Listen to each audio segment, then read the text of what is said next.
Chapter 37. The Great Escape. The ocean raged with an unstoppable roar as Severus returned to the Dark Lord's abode a few days after the fateful 12th night of Christmas. Despite it being the dead of winter, there was no snow on the ground, only a bitter, biting cold. He stood before the great door in the wall surrounding the keep. Above it, a crumbling statue in the shape of a serpent's head stared at him with its jaws open wide, as if to swallow him alive. As far as he was aware, that could very well happen if he tried to enter. The Dark Lord hadn't summoned him, and he knew he was risking a lot by going to him unbidden. No one was to call on the Dark Lord without an invitation, not even the members of his inner circle. It was one of the many defense mechanisms the Dark Lord used to protect himself. That was how he made sure he was always in a position of control. He knew who was coming to see him, and when, so he was always ready in case of treachery. Not that anyone would be stupid enough to invite the Dark Lord's enemies to his hiding place. Severus certainly wasn't. Severus had plenty of good reasons to see his master despite the danger. Dumbledore and the Order needed every last scrap of information about what had happened at Grimmauld Place. Besides that, he was overwhelmed with curiosity to know how the Dark Lord managed to inhabit the body of his sworn enemy. He knew that dark magic had few bounds, but taking possession of someone else's body was something he would never have imagined to be possible. Other than that, Severus secretly wished to bring Lily news of her son. She had returned to Hogwarts to teach after the holidays, though it was clear her thoughts were far, far away from the defense against the dark arts classroom. She and her husband had explained away their son's sudden disappearance. By telling the world, they decided to send him to a different wizarding school to get him away from the ministry and the press that had been hounding him since that summer. Mustering all of his courage, Severus pulled back the sleeve of his robe and pressed the dark mark to the door. Similarly to his previous visits, the mark appeared imprinted on the door in glowing red, but it did not open. The stone serpent above the door moved. Its body slithered around the door frame, as if stretching after a long sleep, and its stone eyes flipped, revealing ominous onyx irises dripping with potent dark magic. It inspected Severus closely. Then, perhaps after deciding he was worthy of entry, the door opened. As Severus stepped inside, the stone serpent slid off the frame and crawled on the floor by his side, accompanying him on his way to see the Dark Lord. Severus was sure that if he tried to stray from the path in order to gather any information from the other room or to disable the protections, the serpent would pounce on him at once and suffocate him in a stone embrace. The serpent led him up a flight of stairs and across a long corridor. At its end was a double oak door. Severus had never been in that room before. He took a brief moment to collect his thoughts and lock his emotions away behind lock and key before he knocked on the door. "Come in," a lazy, youthful voice called from inside. Severus entered, leaving the stone serpent behind, and was immediately filled with revulsion at the sight before him. The Dark Lord, in Potter's body, was sitting casually in an armchair in front of the fireplace. His back propped against the carved armrest, and his legs dangled over the other, in a manner that reminded Severus of the arrogant and dismissive behavior of the boy's father in his youth. He had exchanged the pajamas he wore the night he escaped for an elegant black robe tailored precisely for him, adorned with a serpent-shaped pin decorated with emeralds, and on his nimble fingers he wore rings of fine silver. He had combed his wild hair back, proudly exposing the lightning bolt scar on his forehead. The snake Nagini slithered along his lap and chair like a faithful pet. "Severus," the Dark Lord said in Potter's voice, stroking the serpent's smooth scales, "I did not summon you." "My lord," Severus replied, bowing deeply, even though the thought of bowing to Potter disgusted him. "Forgive me for intruding." "Luckily for you, I'm in a good mood," the Dark Lord replied with a smug air, sending the serpent slithering into the dark corner of the room. He straightened up in his chair and leapt to his feet with youthful agility. "I rather like this new body. What is it you want, Severus? I am concerned about Miss Weasley's education, my lord, Severus lied skillfully. Despite her parents' treachery, Miss Weasley is still a pure-blood witch, and it is only right that she receives a proper education. You've started taking your role as an educator seriously. I see, the Dark Lord said with a mocking chuckle. But you are right. Ginny's magical education mustn't be neglected while she's here with me. You will take care of giving her lessons while she is here. Of course, Severus grovelled, pretending that this hadn't been his intention from the start. With your permission, I've brought some textbooks for her. The Dark Lord shrugged boyishly and called out, Wormtail, come here. Wormtail scurried in miserably, not meeting Severus's gaze. He had always been terrified of the Dark Lord, but since he had taken the form of the son of the man he betrayed, he seemed more scared and stressed than ever. Why, yes, master. Wormtail doesn't like my new body, the Dark Lord told Severus over Wormtail's head. It reminds him of his squalid past. If only he were a slightly more skilled wizard, he would have created a better body for me than the wreck I've been living in for the past few months, and then perhaps I wouldn't have had to take this body. Where is your previous body, my lord? Severus dared to ask. As he had feared, the Dark Lord's eyes, Lily's eyes, narrowed at him with malicious suspicion. It's in a safe place. That's all you need to know. Of course. I just wanted to be sure you were protected from all harm, my lord. He felt the Dark Lord's suspicion like a chilly draught in the room. A cold drop of fear trickled down his spine, but nothing happened. Wormtail kindly takes Severus to Ginny, the Dark Lord said offhandedly. When you're finished, come back to me, Severus. Since you're already here, I want you to accompany me on a visit. Severus bowed to the Dark Lord once more and followed Wormtail. He tried not to imagine that the visit the Dark Lord was talking about was just a pretext to do something terrible to him for the suspicious way he was behaving. He and Wormtail didn't speak as they walked to the room where Ginny was. If someone had told Severus 20 years ago that one day he would betray the Dark Lord for Dumbledore and Pettigrew would betray Dumbledore for Voldemort, he would have laughed. But today there was nothing amusing about how things had turned out, and Severus knew he would never forgive Pettigrew for revealing Lily's hiding place to the Dark Lord. Ginny was being held in a luxurious room overlooking the ocean, filled with everything a teenage girl could want. She jumped to her feet when Severus entered, and for a moment he barely recognized her. The Dark Lord had dressed her in a flowing black, red, and gold dress. She might have looked like a porcelain doll, were it not for the expression of stubborn anger on her face, and the look that suggested she was ready to pounce violently on anyone who tried to approach her. Leave us alone, Severus said to Wormtail. When he seemed hesitant to leave, Severus added scornfully, You didn't understand a thing about potions when you were at school. There's no reason you would understand anything now. Humiliated, Wormtail left the room. The moment he was gone, Severus cast a silencing charm on the door, so he wouldn't be able to eavesdrop on them, and also set up a protection charm that would alert him in case the Dark Lord or someone else decided to come check on them. What are you doing here? Ginny asked angrily. I would suggest you speak to me with respect, Miss Weasley, as I am your only ally here, Severus replied, unfazed by her aggressive behavior. I thought you would want to know that your parents are very worried about you, and that Professor Dumbledore and the Order will do everything they can to get you out of here. Needless to say, this place is full of the most advanced protections and curses known to wizard kind, so please don't be so foolish as to think you can escape on your own. Until Dumbledore comes up with a way to bypass these protections, you need to look like you're cooperating with the Dark Lord. I will never cooperate with him, Ginny said with hatred. You will if you want to live, Severus replied sternly. Professor Dumbledore believes the Dark Lord wants to use your affection for Potter to make him stronger. You must act as if there is a chance you could love him, otherwise he will realize he has no further need for you.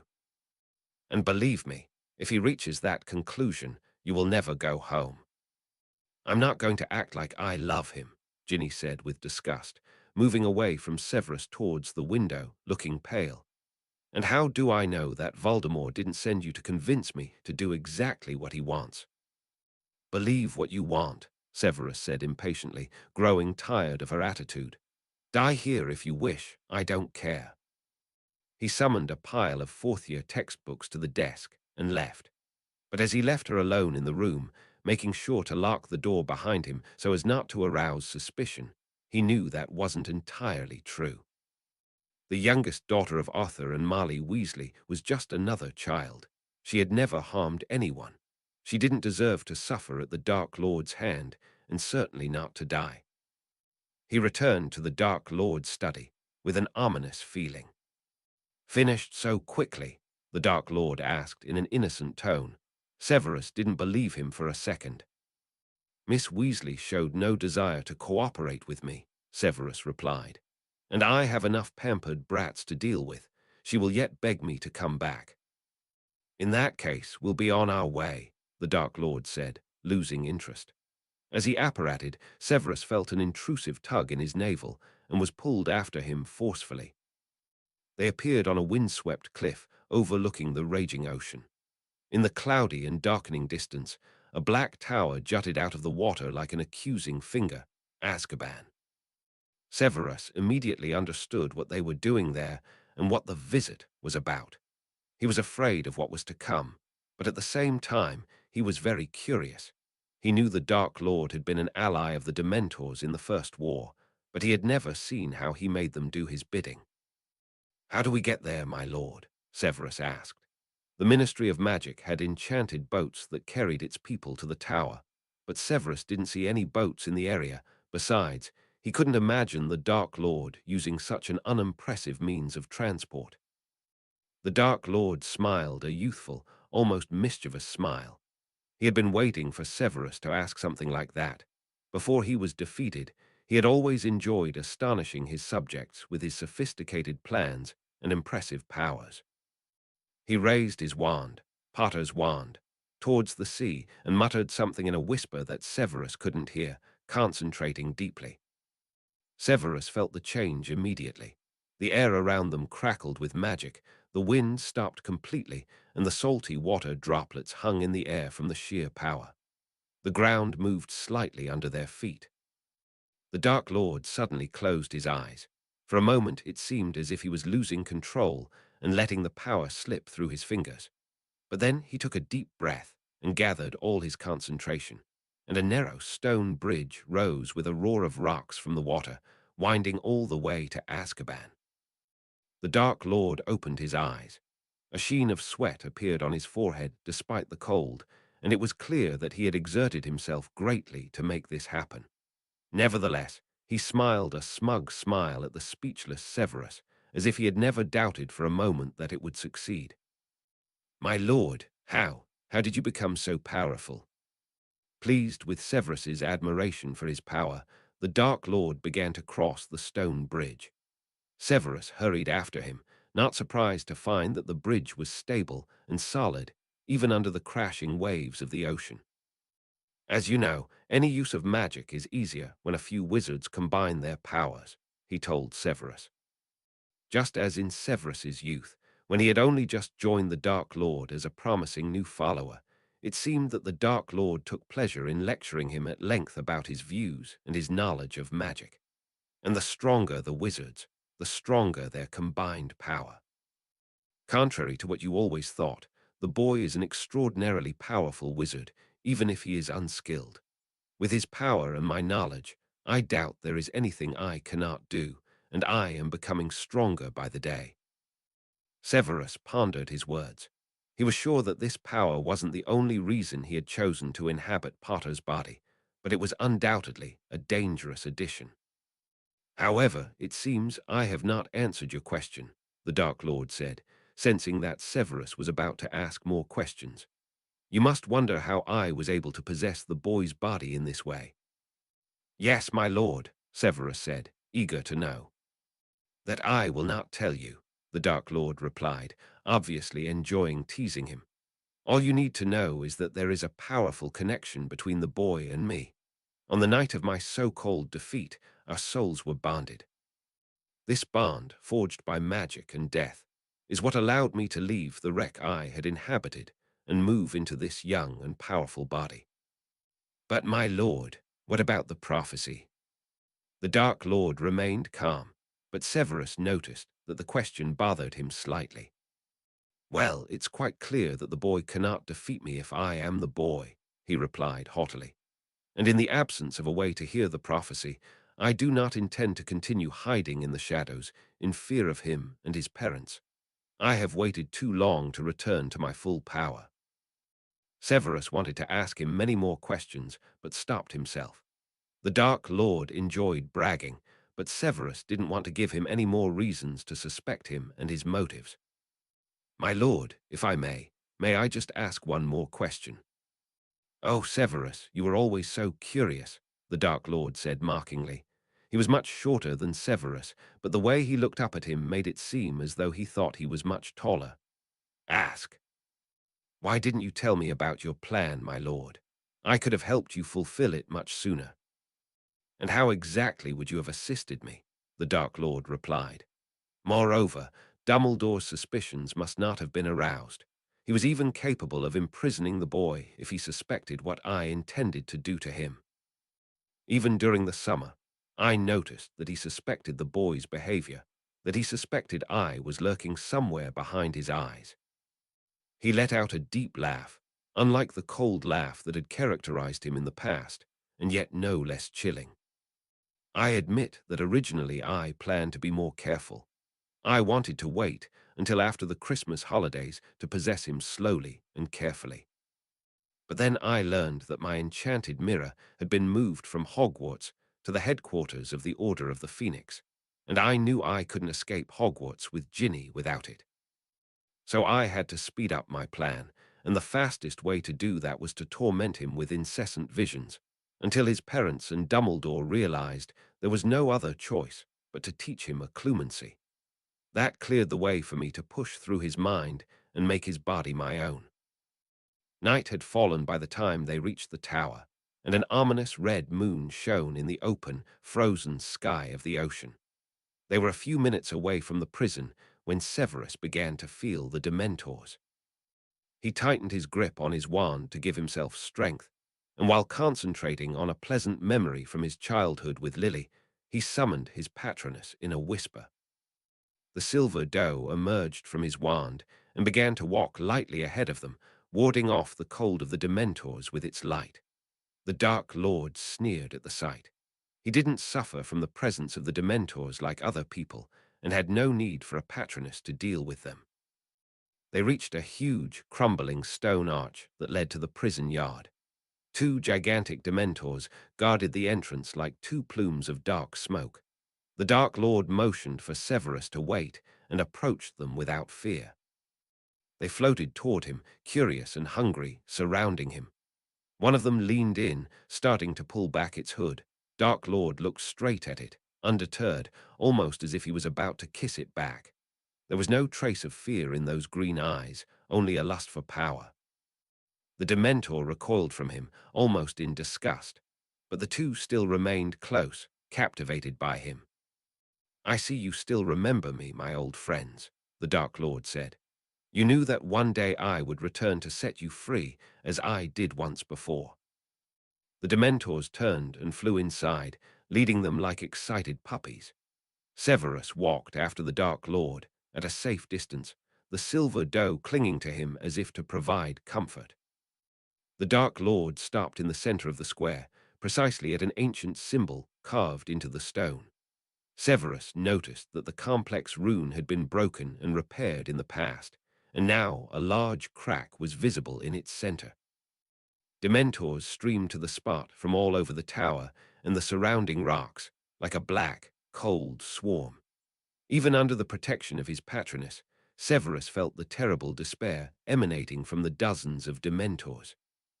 The Dark Lord pointed his wand at the symbol in silence, and in a moment it cracked all over, shattering completely. "Be free!"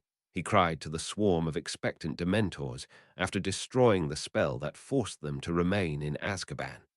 Eager for freedom, the Dementors flew away in droves. The moment they disappeared from the sky, the winter night felt almost warm. Gaunt faces began to appear in the barred windows of the tower. All the Dark Lord had to do was wait, and they came to him. The skeletal prisoners gathered around him in the square, stunned and in awe. Most of them had probably already forgotten what magic felt like, or what hope felt like. There were not only former Death Eaters there, but also werewolves and vampires, and other wizards who had not found their place in the world of the Ministry of Magic. All of them now owed him their freedom. Loyal subjects, wizards, witches, and other creatures of the Dark Lord began his speech, his youthful voice carried among the prison walls. I look different than the last time you saw me, but nonetheless, you have no doubt that I, the Dark Lord, have returned. Who else could have come here and set the Dementors free? A terrible cry rose from the crowd of prisoners. A gaunt, filthy figure ran forward and fell at the Dark Lord's feet, trembling under dirty rags and black, knotted, plucked hair. My lord, could it be? The figure said in a voice cracked from years of silence. Yes, Bellatrix, it is me, the Dark Lord replied in a clear voice. Did you ever doubt that one day I would return? No, my lord, the figure, who Severus now realized was indeed Bellatrix Lestrange, sobbed with happiness. The woman who was once so beautiful was now no more than a gaunt, pale shadow of herself, her large, dark eyes burning with a greater madness than ever. I never doubted you, my lord. But how are you so young, my lord? And that scar? This body once belonged to my greatest enemy, Harry Potter. The Dark Lord said the name almost with a spit. But now it is mine, and so are all his powers. He turned to the crowd of prisoners. I will give you all the opportunity to join me. The choice is yours, but know this. Only by my side can you gain the freedom and power that the Ministry of Magic has denied you your whole lives. Some of the prisoners immediately gathered around him for the right to join him, and many others followed. Some of the prisoners, frightened, fled across the stone bridge to the mainland. Some other prisoners were about to chase after them, but the Dark Lord stopped them. Let them go, he said with confidence. The faint-hearted have no place among us. Let them tell the world what happened here today. After that, the Dark Lord branded the dark mark on the arm of each of his new subjects. The ceremony was particularly long. He pressed his wand to each prisoner's forearm in turn under the light of the red moon, which gave the ceremony a particularly ominous atmosphere. Severus, who felt the dark mark on his arm tingling with each new subject who joined their ranks, knew that the Dark Lord had waited for this night specifically, knowing that the red moon would enhance the sense of power in this ceremony and inspire awe in his subjects. And now, a gift for my most loyal subjects, the Dark Lord said at the end of the ceremony, as the dark mark was branded on the arms of the prisoners, pale with pain. Bellatrix, Rodolphus, Rabastan, come to me. The three Death Eaters approached the Dark Lord with excitement and knelt trembling. In the First War, they had been the most enthusiastic supporters of the Dark Lord, and nothing had ever stopped them from doing his bidding, especially Bellatrix, who was capable of killing and torturing without batting an eye to please her master. The Dark Lord pulled 3 wands from the folds of his robe and handed them to his 3 subjects. They took them greedily, thanking their master desperately, and tears of happiness carved paths through the filth on Bellatrix's face. I believe that after 14 years in prison, you deserve a night on the town, the Dark Lord said maliciously. He raised his wand to the sky, and in a great burst of magic, carried himself and his subjects to another place. Severus felt the spell pulling him as well. A sharp hook plunged into his stomach, forcing him to leave the prison and follow the Dark Lord to his next destination. The Dark Lord and all his new subjects appeared in the dark suburbs of a small, shabby Muggle town. The subjects didn't need an explanation for their purpose there. They immediately stormed the town with the fury that had accumulated for years, ready to destroy, loot, and kill to punish the world for their imprisonment. Severus remained by the Dark Lord's side. He knew that by the time the ministry realized what had happened and got there, there would be dozens, if not hundreds, of dead, victims of wizards, werewolves, and vampires. He also knew there was nothing he could do about it, and that tomorrow's prophet will paint the tragedy as a random vampire attack or something of the sort. "My lord," he dared to speak after everyone else had moved away to carry out their wicked deeds. In the distance, he heard Bellatrix's wild laugh and the ominous sound of shattering glass. "If I may ask, why did you take me with you tonight?" To soften the Dark Lord, he added, "Why was I given this honor?" "You came to me without me summoning, Severus," the Dark Lord said. The extensive use of magic he had made tonight was clearly apparent on him, but he seemed serene as he watched his subjects disappear among the houses. "So I had to remind you how great my power is, and that it is not your place to come without me summoning you. But besides that, since I moved into my new body, my feelings towards you have changed." "What do you mean, my lord?" Severus asked tensely. "The boy hates you, of that I have no doubt," the Dark Lord replied, narrowing his eyes. "But there is something else, something I can't explain yet. I feel that perhaps you are not entirely truthful with me, Severus." Feeling the danger, Severus immediately dropped to his knees. "I am your faithful servant, my lord." "Enough of these theatrics, we both know that's not true," the Dark Lord said sharply. "Get up. I don't intend to kill you, at least not yet." Severus got to his feet, struggling to hide the slight trembling that seized them in the face of the fact that the Dark Lord suspected him. The Dark Lord continued, "Don't get me wrong, I seriously considered doing so. Perhaps the boy's dislike of you is affecting my judgment, but I believe it would be a waste to kill you. I am convinced that I will still have use for you, Severus. And if it turns out that you betrayed me, you will beg for death." Chapter 38. Caged. Ginny dreamed she was wearing a white dress, standing in a brightly lit room decorated with wilted black roses. The room was filled with masked people, and among them were Ginny's family. Her mother was sobbing loudly as she watched her marry a man with a monstrous snake-like face. She woke from her dream in a panic and immediately felt that she was not alone in the room. She jumped out of the large bed and looked towards the door.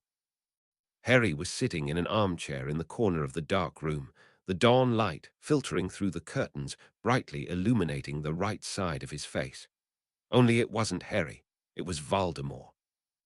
It had been almost a week since he kidnapped her, but this was the first time he had visited her in her plush prison. The only people she had seen so far were Pettigrew, Wormtail, who would bring her meals with a stressed and nervous expression, and the single visit she had received from Snape. Ginny frantically searched for something to defend herself with, but there was nothing in the room that could help her. She was strongly aware of the fact that she was wearing only a nightdress. She grabbed the chair next to the desk and held it defensively between herself and the Dark Lord. "Don't be afraid of me, Ginny," he said in a voice as soft as silk that was nothing like Harry's. "I won't hurt you. Here." He took his wand and rolled it towards Ginny's feet. She grabbed the wand and immediately aimed a body-bind curse at Voldemort. She silently thanked Mrs. Potter for teaching them useful curses in her lessons, but for some reason, nothing happened.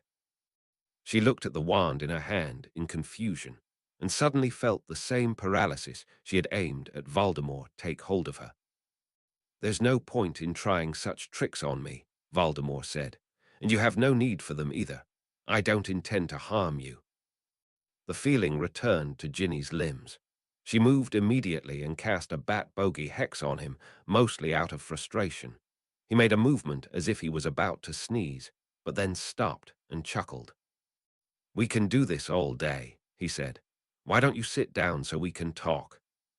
A tray with a teapot, toast, and jam appeared on the table next to Ginny's bed. The modest breakfast was accompanied by a single black rose. The strong scent of the flower made her nauseous. Instead of sitting down, she pressed her back against the wall, holding the wand tightly. "Very well," he said pleasantly. "I wish you wouldn't be so suspicious of me, Ginny. After all, wasn't I a loyal friend to you when no one else gave you any thought? Is that what it was called when you were younger, when a dark wizard took over your body and made you do terrible things? Ginny asked venomously. Then I guess you and Harry are really good friends. There is indeed a deep connection between us, Voldemort replied. Did you know there was a prophecy that foretold he would be the wizard to defeat me? Ginny hadn't known that.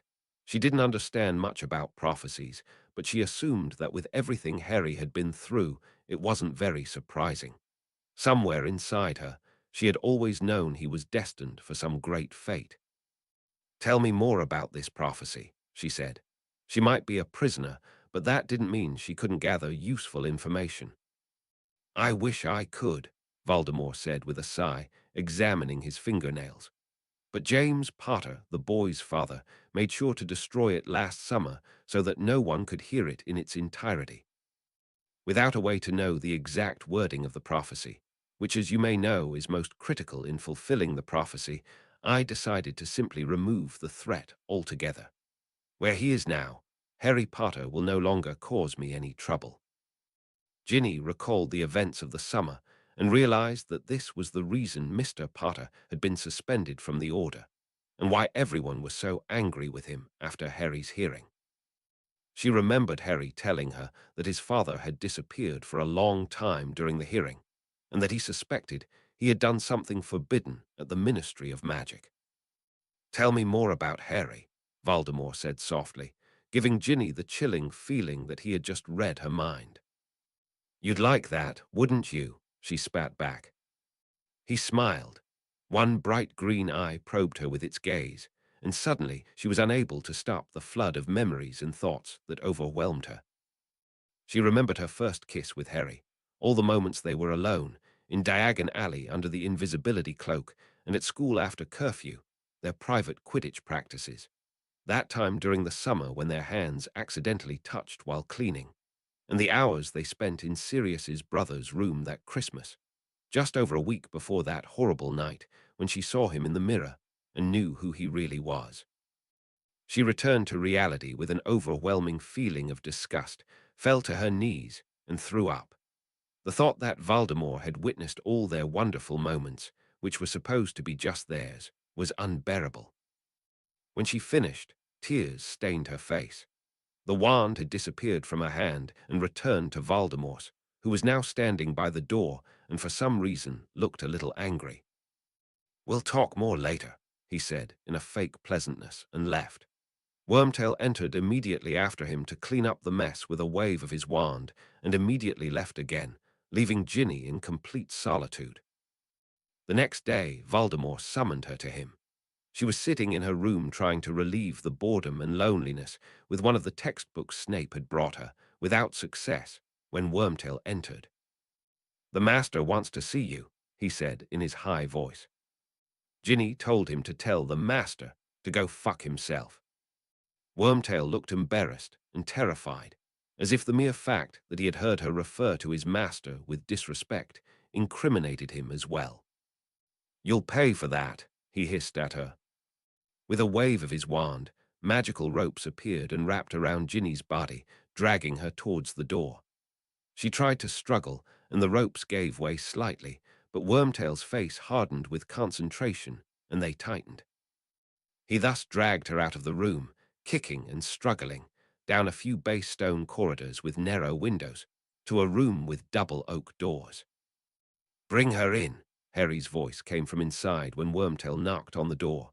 He pushed the helpless Ginny inside.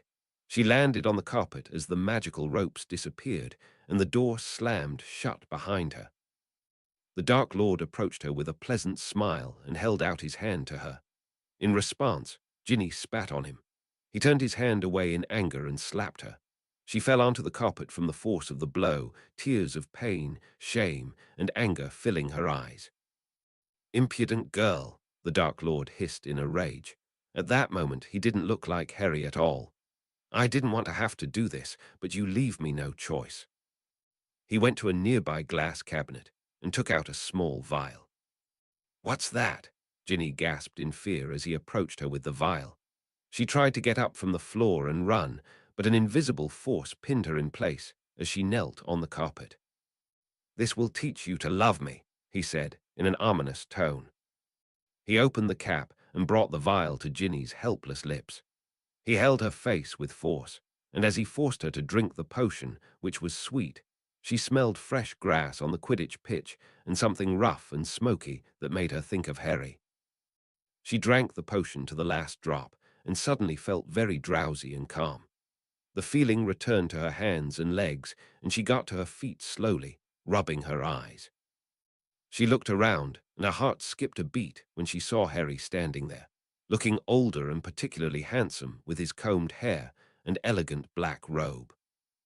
Not wanting to and unable to stop herself, Ginny crossed the room almost at a run, longing to be in Harry's arms to kiss him.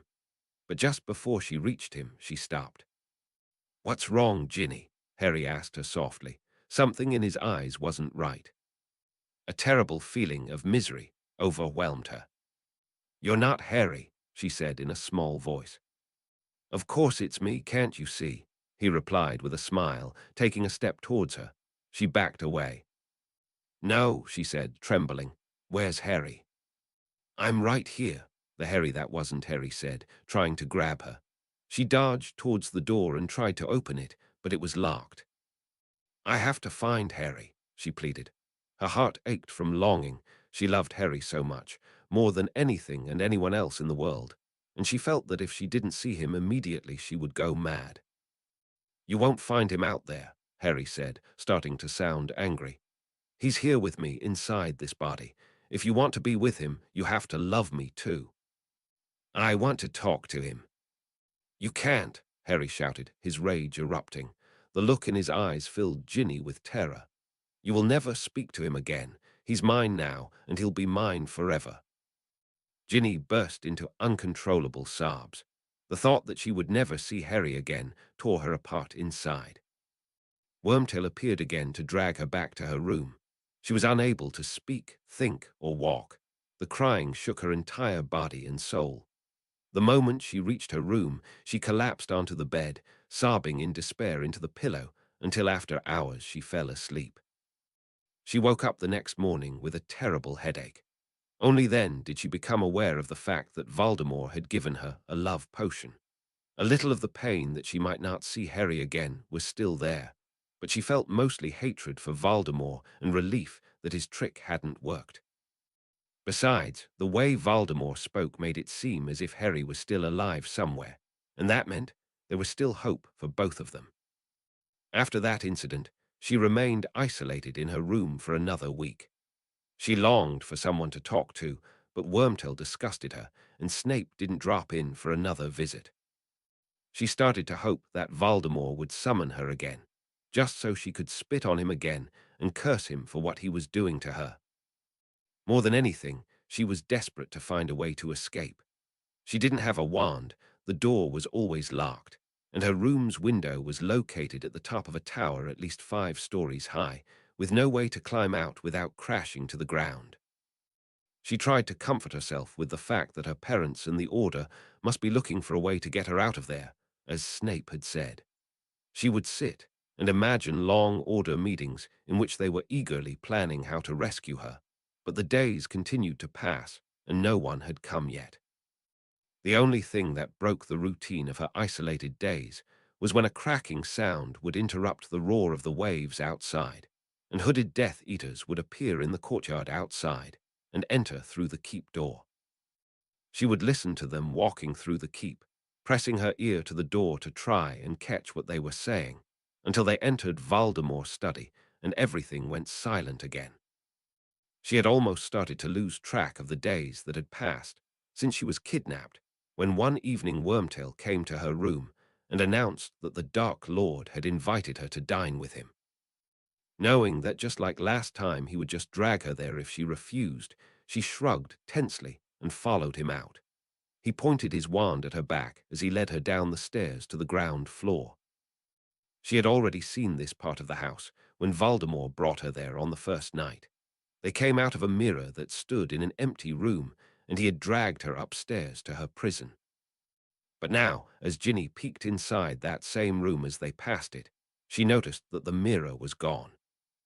"Move," Wormtail muttered nervously when she lingered by the door and pushed her towards the dining room.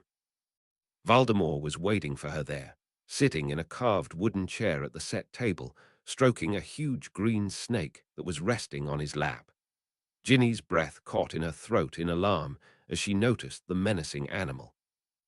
"Don't worry, Nagini won't hurt you," Voldemort said, and whispered something ominous. The snake stretched its enormous body and slithered obediently to the corner of the room, from which it continued to watch Ginny with slit eyes.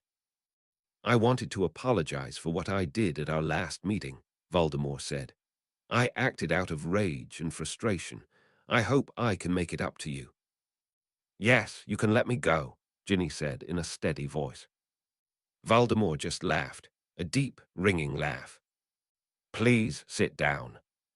Reluctantly, Ginny sat on the other side of the table, as far away from Voldemort as possible. Wormtail began to serve them dinner. It seemed that all of Ginny's favorite foods were there. "I know a lot about you, Ginny," Voldemort said, as if he had been reading her thoughts again. She began to believe that he really could. "But you know almost nothing about me. There is hardly a living wizard in the world who knows anything about my identity or my past. You are welcome to ask me any question, and I will answer truthfully. Well, almost any question." "I have a question for you," Ginny said, ignoring the food Wormtail had started serving onto her plate. "What's your problem? Why are you doing all this?"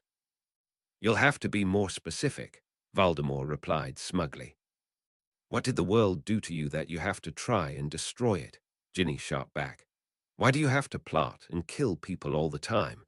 Why can't you live your pathetic life and leave us all alone?" Voldemort gave a sharp, dangerous smile.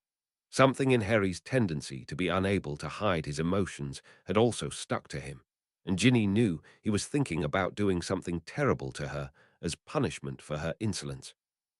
"I have always known I was destined for greatness," he said haughtily. He also didn't touch the food. "I was an orphan and never knew my parents, a bit like our mutual friend. Even as a boy, it bothered me to see how pure wizards from the most respectable families had to kneel before the Ministry of Magic, which was run entirely by mudbloods, people who had no right to determine the future of wizardkind. So when I grew up, I decided to do something about it. And yes, for a great change, sometimes sacrifices are required." "Meaning other people have to make sacrifices," Ginny said sourly. "You killed my uncles, you know. They were called Gideon and Fabian Prowett, not that you even remember them." "As a matter of fact, I do remember them," Voldemort replied calmly. "Twins, sons of an ancient and pure wizarding family, and Dumbledore's allies. I definitely remember that we had to remove them from our path. Of course, that wouldn't have happened if they had simply stood by and let my people do their job. After all, they were pure-blood wizards, and in any other case, we would have had great respect for them." "You just don't get it, do you?" Ginny's anger only grew. "It's not your right to decide what's right and what's not. It's not your right to decide who lives and who dies."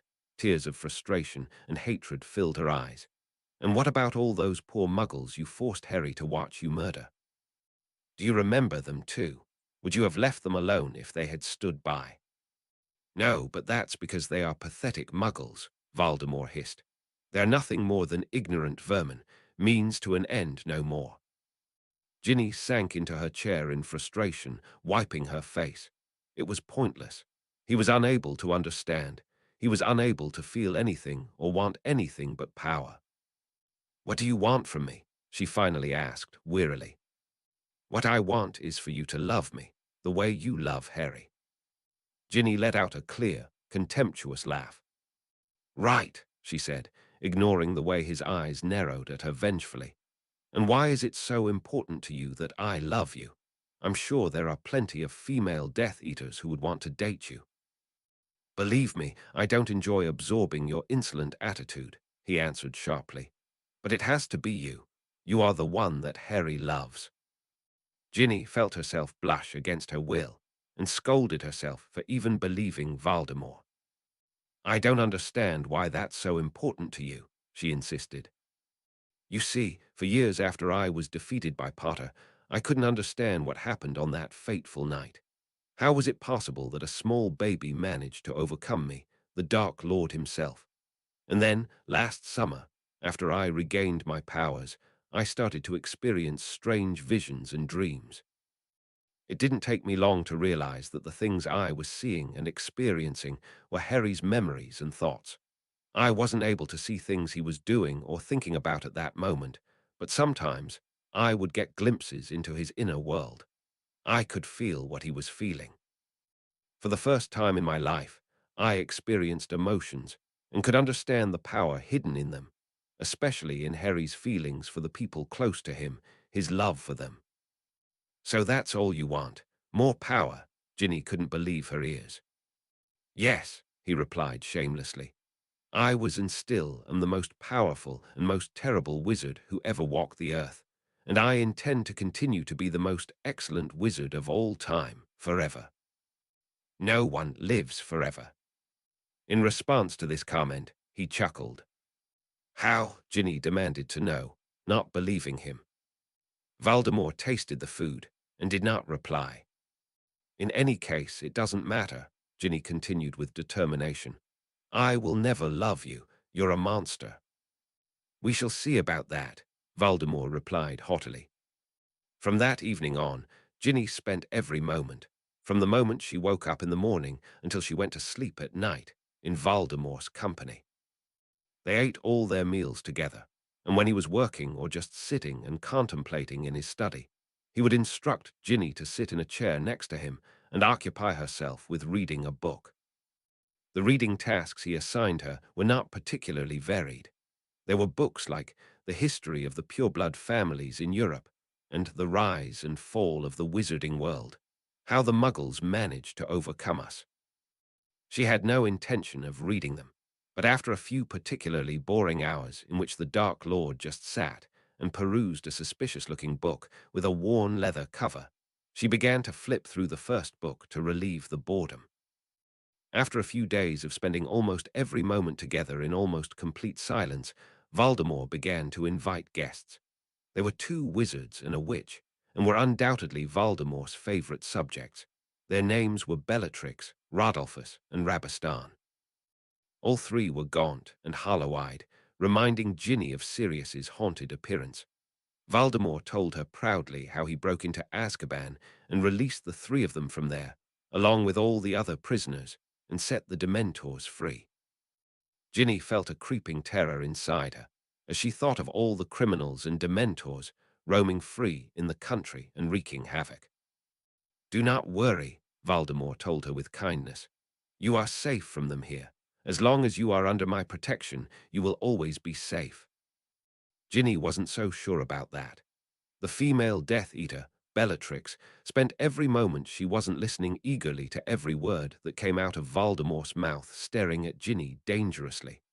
Her eyes, which were large and dark, were frightening and full of madness. At their first meeting, Bellatrix plunged a knife into the table next to Ginny's hand when she tried to take some honey for her tea. Bellatrix, Voldemort barked with authority, and Bellatrix flinched at the sound of his voice.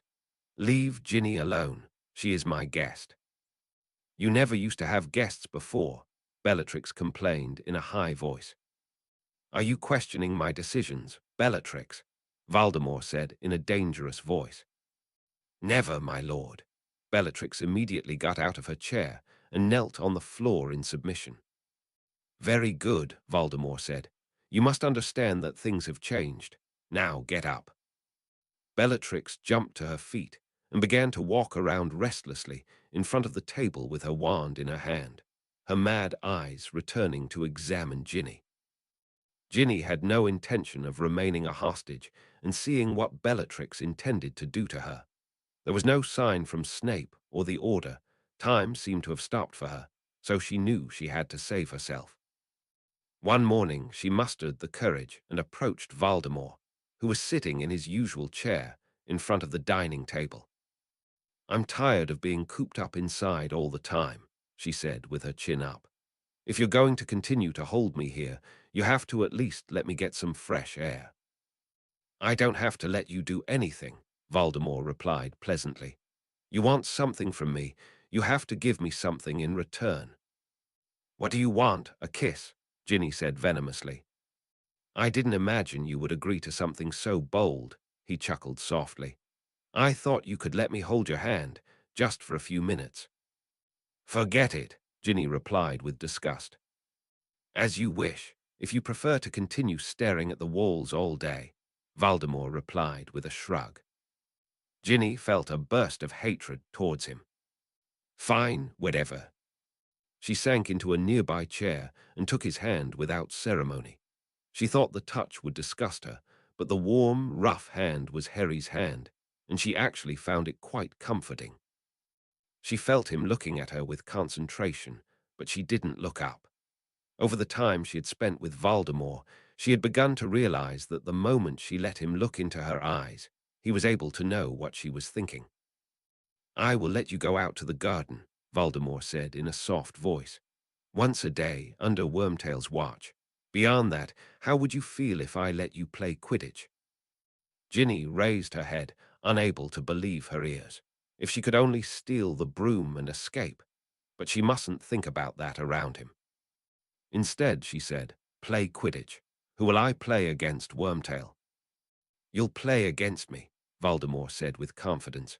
I was a gifted seeker in my years at Hogwarts. When I was on the team, Slytherin won the House Cup 5 times in a row. Ginny didn't believe him, but she didn't intend to give up the opportunity to get her hands on a broom, so she didn't comment on that. Okay, she said, and he smiled a wide smile. With a light wave of his hand, one of the cabinets in the room opened, and from it floated a package wrapped in shimmering silver paper that looked suspiciously like a broom.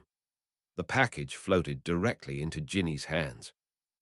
I hope you will like my gift, Voldemort said. What are you waiting for? Open it.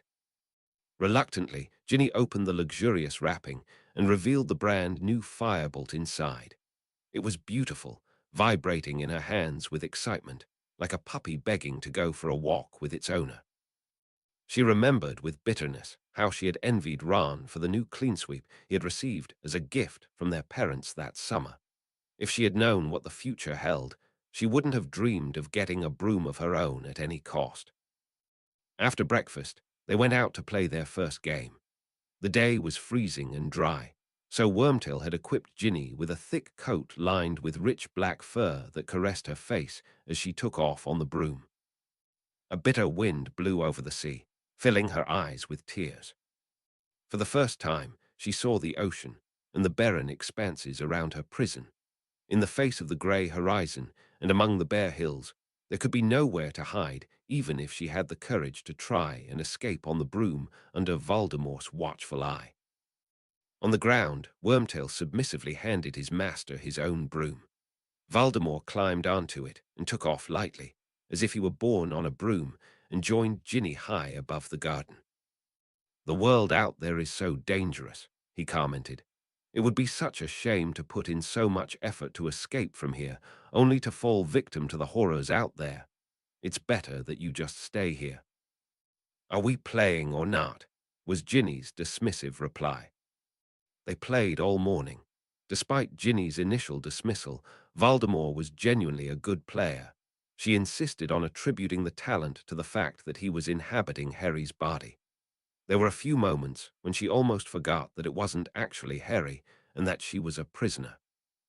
At some point during the game, Bellatrix and her friends must have appeared, because when the two landed for lunch, Ginny noticed the witch watching them with a dangerous glare through one of the windows on the ground floor. Her shadowed figure appeared insane and threatening. Ginny was so focused on the frightening figure that she didn't notice Voldemort leaning in until he kissed her frozen cheek. She jumped in surprise and disgust. Despite the cold, his lips were warm. Thank you, he said. Bellatrix was still staring at them. I don't remember the last time I had so much fun. Ginny didn't understand how he could think she believed his gentlemanly act, and believed she didn't realize that he was simply reciting a pre-written script. But she didn't say anything, just let Wormtail escort her to her room to freshen up before lunch. When she got to her room, Bellatrix was waiting for her there. Somehow, she knew she would try to catch her when Voldemort wasn't around. She was sitting in the chair in front of the dressing table, plucking ginger hairs from the brush with long, gaunt fingers. Ginny didn't even have time to be afraid before Bellatrix's wand was in her hand. She felt as if a strong magnet was pulling her directly towards the ceiling, and her body hit the stone with a bone-shaking force. Wormtail let out a frightened peep. For a moment, he might have thought of doing something about the abuse, but one look from Bellatrix, and he fled without looking back. Bellatrix waved her wand, as if conducting a musical instrument with glee, and Ginny was flung and painfully slammed into the wall. "Do you think I want to be his pet?"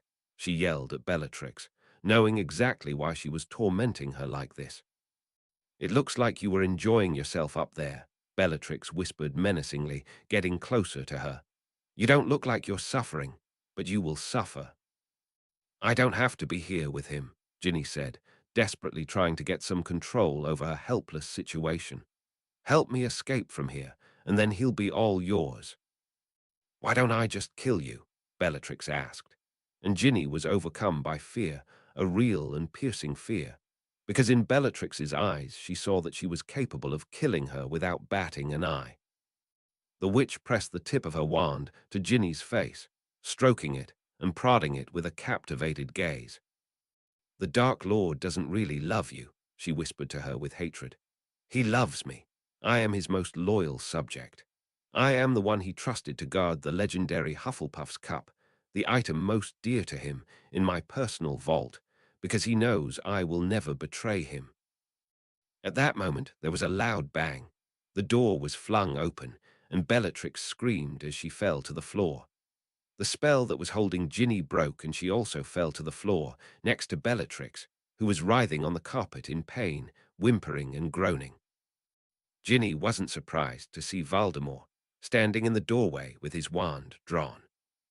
"Are you all right, Ginny?" he asked, pronouncing her name with a sickening softness. She nodded, trying with all her might not to look at the tormented Bellatrix. Voldemort held out his hand to her, letting Bellatrix continue to suffer. Ginny took it without looking into his eyes. She realized now it was all planned. Voldemort intended for Bellatrix to attack her so he could swoop in and save her. "Come on, let's go. Lunch is getting cold," Voldemort said, as if Bellatrix's screams of pain weren't echoing in the room. Contrary to all natural instinct, Ginny followed him.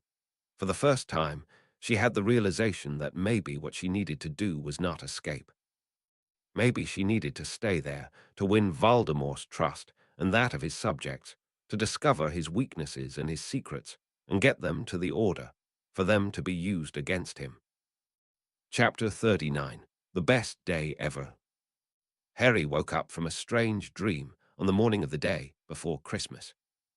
Lying in his bed in the Gryffindor fifth-year dormitory and watching the winter sun's rays on the red hangings, he spent a few seconds trying to remember what he had dreamed about, but quickly gave up and chose to concentrate on thoughts of the day ahead. He put on his glasses, got out of bed, and went to the bathroom while his friends were still sleeping. He washed his face and then tried to tidy his hair in front of the mirror, although he knew it was hopeless. As he did so, he thought he could remember a fragment of the dream he had that night about a strange lightning-shaped scar on his forehead. But in the morning light, his forehead was smooth. It was just part of a dream that was quickly forgotten again. He put on warm clothes, a scarf, gloves, and a woolly hat, took his firebolt, and to the sound of Ron's snores, went down to the common room. The place was empty at such an early hour on a non-school day, except for Hermione, who was predictably sitting by the fireplace with Crookshanks and a thick book in her lap. "Don't tell me you're going to fly in this cold," she said chidingly, as he sank into a nearby armchair. "I'm just following orders," Harry replied with a shrug. Hermione rolled her eyes and mumbled something about pneumonia. "My parents are having a Christmas lunch today in my mum's office. Do you want to come?" Harry asked. "Ron said he's coming." Hermione blushed slightly and tried to hide it behind her book. "I can't. I need to start getting ready for the ball early." Harry wanted to tease her in a friendly way and say that she must really like Ron if she needs to start getting ready 6 hours before the ball for him. But his attention was diverted by gloved hands that covered his eyes and a perfect floral scent that reached his nose. "Good morning, Gin," he said with a smile, unperturbed. A moment later, Ginny sank into his lap and they shared a long kiss. Even dressed in wide winter clothes that belonged to one of her brothers and equipped with ear warmers, she was the most beautiful girl Harry had ever seen. "Will you two ever stop being soppy?" Hermione remarked affectionately. "Probably not," Ginny replied mischievously. Harry agreed that he would probably never get over the urge to kiss her in public. "Ready to go?" he asked his girlfriend. When she nodded, he said to Hermione, "See you at the ball," and the couple left the common room. "Isn't Hermione coming to lunch at your parents'?" Ginny asked when they were out of Hermione's earshot. They made their way to the great hall for a light breakfast, carrying their brooms on their shoulders. "She says she needs to get ready for the ball," Harry replied. "What exactly does she have to do that takes so much time?" "Don't ask me. I'm not planning on putting in that much effort for you," Ginny teased him affectionately. Harry had no doubt she'd be the most beautiful person at the ball, even if she chose to come in Bill's old jumper. But it's funny that at the same time Hermione claims she doesn't even like Ron like that. "I stopped believing that a long time ago," Harry replied. Ron and Hermione had been circling each other since the start of fourth year. Until this year, they made a joint decision to go to the Yule Ball together, but just as friends. Harry knew his friends well enough to know they were both just too proud to admit their feelings to each other. After breakfast in the great hall, which was decorated with Christmas trees and colorful lights, the two went out to the Quidditch pitch covered in a blanket of snow. The winter day was freezing, and the sun that peeked out from time to time between the clouds wasn't strong enough to warm, only to light up Ginny's fiery hair against the white all around. But the cold wasn't going to stop them from their regular weekly flying practice. Harry and Ginny were both on the Gryffindor Quidditch team, Harry as seeker and Ginny as a chaser. Flying was one of their shared hobbies, and one of the many things Harry loved about his girlfriend. Rain, snow, or scorching sun never deterred her when there was an opportunity to go flying. Harry, who according to his parents' stories knew how to fly on a broom before he could walk, didn't think he could have gotten along with someone who didn't share his passion for the feeling of freedom and control that came with flying. They spent the whole morning on the Quidditch pitch. Harry released his snitch, a gift he had received from his parents on his last birthday, and they competed for hours to see who could catch it first. The cold stung and flushed their faces, but it didn't stop them from flying over the snowy pitch all morning. Towards midday, Harry stopped after Ginny caught the snitch to wipe stray ice flakes from his glasses. When he put them back on, he noticed someone dressed in flowing black robes standing in the stands and watching him. Strangely, this person looked exactly like him, with the same wild black hair that was tousled in the wind. But the look in his green eyes was different from any look Harry had ever expressed. He looked at him almost like a proud parent watching his child's progress with satisfaction. It made Harry think there was something he needed to remember, something very important, something that kept eluding him. "Hello, anyone home?" Ginny tapped Harry's forehead with her knuckles, and he suddenly remembered where he was. "Where did you go?" He looked towards the stands, but the figure wasn't there anymore. Maybe it never was. He glanced at his watch. "We'll be late for lunch. Let's go." They landed and made their way back to the castle, exhausted and hungry. By then Harry had completely forgotten about his double in black robes. The defense against the dark arts teacher's office was bursting with warmth, filled with the scent of delicious dishes and the sounds of merry conversation. All of the Potter's friends were there. Harry's parents had many friends, most of which Harry had no idea where they met. At the entrance, Harry and Ginny ran into Ron, who had already managed to pile a plate full of delicacies and start eating with gusto. "Hey, have you seen Hermione?" he said to them with his mouth full. "She's getting ready for the ball," Ginny replied, snatching a bun from her brother's plate. And speaking of which, I'm done working on your dress robes. The color is still dreadful, but at least you won't look like a clown covered in lace tonight. Over his friend's shoulder, Harry noticed 3 men standing by the fireplace sipping eggnog. He announced to the Weasley siblings that he would be back soon and began to make his way through the guests towards the fireplace. On the way, he noticed his little sister, Emily, and her friends giggling in one of the corners, and Fred and George, who were standing rather suspiciously near the punch bowl. Harry reminded himself to avoid tasting the drink unless he felt like growing donkey ears or a tail. Harry's father and his 2 best friends, who were standing by the fireplace, were no less happy to see him than he was to see them. Sirius Black, Harry's godfather, gave him a handsome smile and a brief one-armed hug, and Remus Lupin shook his hand affectionately with the same charming, awkward formality that always characterized him. Finally, Harry's father, whom Harry resembled remarkably, hugged him tightly and ruffled his hair, ignoring his son's resistance to the gesture. Harry knew that for most boys his age, the relationship with their fathers was a tense matter. But with him, it was never like that. Harry adored his dad, who taught him everything he knew about the world, including how to play Quidditch and how to win a wizard's duel. "So, you and Ginny still together?" Harry's father asked affectionately, gesturing to where Ginny and Ron seemed to be arguing about something silly. "You Potters and your redheads," Sirius remarked, sipping his eggnog. "Are you taking her to the ball tonight, Harry?" Remus asked him. When Harry replied that he was, Sirius said, "Just don't do anything I wouldn't do, yeah."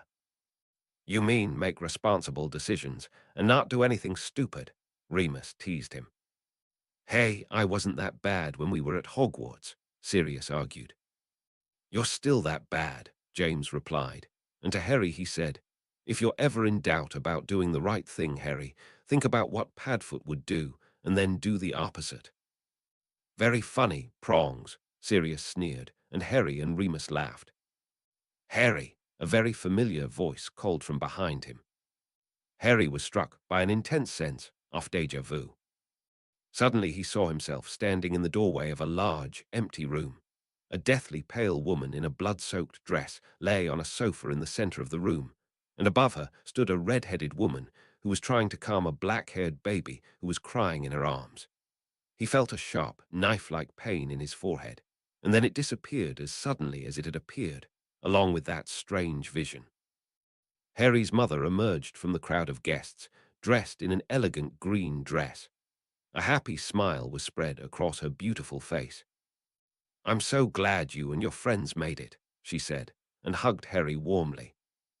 Harry remembered again the vision of the woman holding the baby, realizing it was his mother, and thought it was a very strange and scary dream to have. He couldn't actually remember when he had dreamed it, and that bothered him. "Are you all right, sweetie? Have you eaten something yet? You look a little pale. I'll make you a plate." The rest of the party passed pleasantly, and Harry managed to convince himself to forget the strange dream about his mum and the baby and the blood-soaked woman. Why should he be bothered by such things? He asked himself, as he spent the afternoon hours in the company of his family and friends. He was surrounded by everything he had ever wanted: laughter, happiness, Hogwarts, people who loved him. So why did a feeling that there was something he had forgotten keep nagging at him? By the time it was time to start getting ready for the ball, the unexplained feelings that had started to form in him during the party in his mum's office had become a troublesome lump of darkness at the back of his mind. It was there, in the background, even as he joked with his fifth-year friends and put on his dress robes, which were bottle green, and spent a long time in front of the mirror trying to tidy his hair. "How ridiculous do I look, on a scale of 1 to 10? Ron asked him insecurely after Dean, and Seamus chased him away from the mirror. He shifted uncomfortably in his robes, which were a brownish-purple color. Even after Ginny's alterations, which removed the lace from the edges and fitted the sleeves to the length of her brother's long arms, the robes were still a bit small on him, as if he had managed to grow even more since he tried them on last week. You look great, Harry replied, and it wasn't a complete lie. Apart from the horrible color of the robes, they didn't look bad. All Ron needed was a little more confidence while wearing them. Let's go downstairs. They went down to the common room and waited for their dates in tense silence. Harry and Ginny had been going out for a long time, and yet he felt a little stressed while waiting for her, impatiently glancing between his watch and the stairs leading to the girls' dormitories. Hermione came down first. At first, Harry didn't recognize her. Her bushy hair was straight as silk and styled in an elegant updo, and she was wearing a light blue dress, as light as a cloud, and on her feet she wore pearl-colored high heels. Ron, who was sitting in tense boredom, jumped to his feet in all the moment he noticed her, his ears a deep crimson. Hermione, he stammered stupidly. You look, Is it that bad? Hermione asked, with a mix of genuine annoyance and doubt. No, Ron replied immediately. No, I meant to say you look fantastic. Hermione blushed with satisfaction. Harry lost interest in his friend's awkward conversation at that moment. Ginny came down from the girls' dormitories, wearing a dress she had sewn herself. Light white fabric flowed from her waist and down her arms, held by a unique silver corset that matched her silver shoes. She hadn't bothered to put on makeup, wearing her freckles with pride, and her ginger hair rested loose and free on her shoulders. You're beautiful, he said to her honestly when they met at the bottom of the stairs. You're not so bad yourself, she replied playfully, and they shared a long kiss. Harry could have stayed like that forever, until Ginny hinted at it with a gentle nudge. He had completely forgotten about Ron and Hermione, who were standing to the side and looking very embarrassed. Ron was probably still stunned by Hermione's appearance, because usually he would complain loudly when Harry and Ginny showed affection when he was around. The four of them went down to the Great Hall. A festive atmosphere was everywhere. In the corridors decorated with colorful garlands and lights, the elegantly dressed students who were flocking on their way to the ball, and the figures in the portraits who were moving between frames to celebrate the holiday loudly with their friends. Soon Ron and Hermione remembered that they were old friends and that they didn't have to act like a couple who had just met, and the four of them chatted and laughed all the way to the Great Hall. The feeling of unease that had weighed on Harry earlier was almost forgotten, replaced by pure happiness and a feeling that he was the luckiest person in the world to have such good friends. The students and teachers gathered in the Great Hall. The entire space was lit with a soft, gentle light that made the Christmas trees, lit with colorful lights scattered around, glow warmly, and clear ice crystals hung from the black ceiling and decorated the walls. Ripe red mistletoe floated around and embarrassed a number of blushing couples. At the teacher's table, which was widened for the occasion, Harry noticed his parents sitting close. James said something into Lily's ear, and she giggled. A few seats away in the center of the table sat Professor Dumbledore. The old headmaster was watching the students, his eyes sparkling with pride and love. Out of all the students, his gaze crossed with Harry's. The headmaster winked at him as if sharing a secret and raised his goblet to him. The ball began with a magnificent feast, followed by a performance by the ghosts. Afterwards, Dumbledore made the house tables disappear with a flick of his wand, and in their place a stage appeared in the center of the hall, equipped with musical instruments and a wizarding band, who began to play a rhythmic song. Harry knew the band was the Weird Sisters, because it was Ginny's favorite band. That's my favorite song, Ginny cried and pulled Harry onto the dance floor, which quickly filled with students. See you later, Harry managed to utter to Ron and Hermione before the enthusiastic crowd of students swallowed them. Ginny took him near the stage, where the crowd of students was so dense that Harry could barely move. But it didn't bother him much, because it meant he and Ginny had to stand very close, besides which he wasn't much of a dancer anyway. Amidst the noise and crowd, he suddenly felt a bothersome prickle on the back of his neck. He looked over his shoulder, feeling that someone was watching him, and what he saw there made him completely forget about Ginny or the ball. He saw himself standing in the crowd. This time he was sure he was seeing himself, wearing glasses, dressed in worn Muggle clothes, with a lightning-shaped scar visible on his forehead, not just a boy in a black robe who looked exactly like him. He was trying to say something to himself, shouting above the noise and commotion, but Harry couldn't hear a thing. He turned and began to make his way through the crowd towards his doppelganger, driven by a desperate urge to reach him and hear what he wanted to say to him. But the faceless crowd pulled him back like waves in a stormy sea, and his doppelganger looked farther and farther away. By the time he reached the place where he had stood, he had completely disappeared. Ginny was standing behind him. She no longer looked excited and enthusiastic to see her favorite band. She looked sad and pale, her freckles like bloodstains on her white skin. Without any explanation, she handed Harry a small box wrapped in floral paper. Mesmerized, Harry took the gift and opened the box. For the second time that day, he was struck by a sickening sense of déjà vu. This time he saw himself and Ginny sitting on a narrow bed in an old-fashioned room he knew he recognized.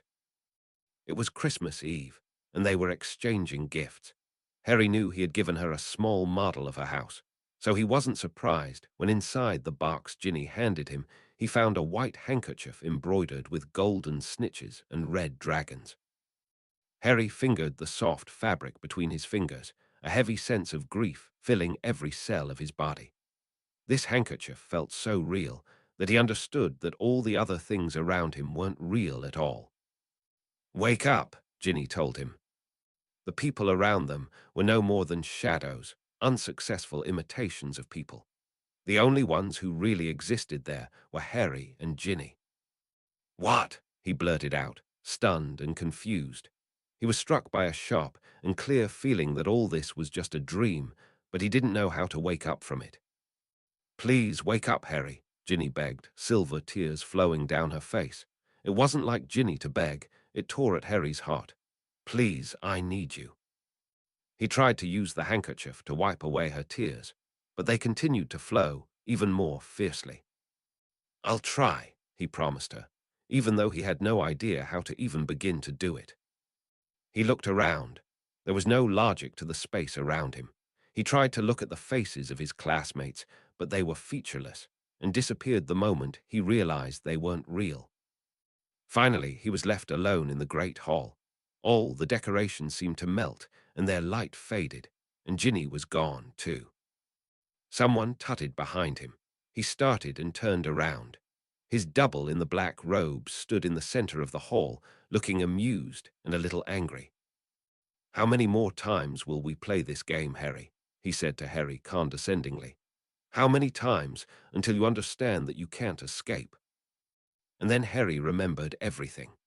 He remembered the scar on his forehead, the Muggle clothes that were too big for him, his childhood without his parents with the Dursleys, Voldemort, and the night in Grimmauld Place when he went to sleep and never woke up again. He understood that the world he was living in wasn't real, that it was all just a perfect dream. One wonderful day he lived over and over and over again, who knows how many times. "It's not real," he said aloud, explaining it to himself. A terrible fear, like the one that filled him on the night in the graveyard, flooded his entire body as he realized he was trapped somewhere and had no idea how to get out and return to the people he loved. "Well done on the observation," Voldemort said dryly. Harry understood now. The boy who looked like him was actually Voldemort using his body like a sick puppet. "Let me out," he demanded, even though he knew it was useless. "I don't think so," Voldemort replied mockingly. "You see, I'm starting to like your body. There's a lot of power in you, Harry. You better go back to your dream. Don't make me hurt you." Those words didn't make Harry afraid. They only aroused anger in him. If he really had so much power, he could surely find a way to get himself out of there. He thought of Ginny. He knew the words she said to him were real, even when everything else wasn't. She needed him to wake up.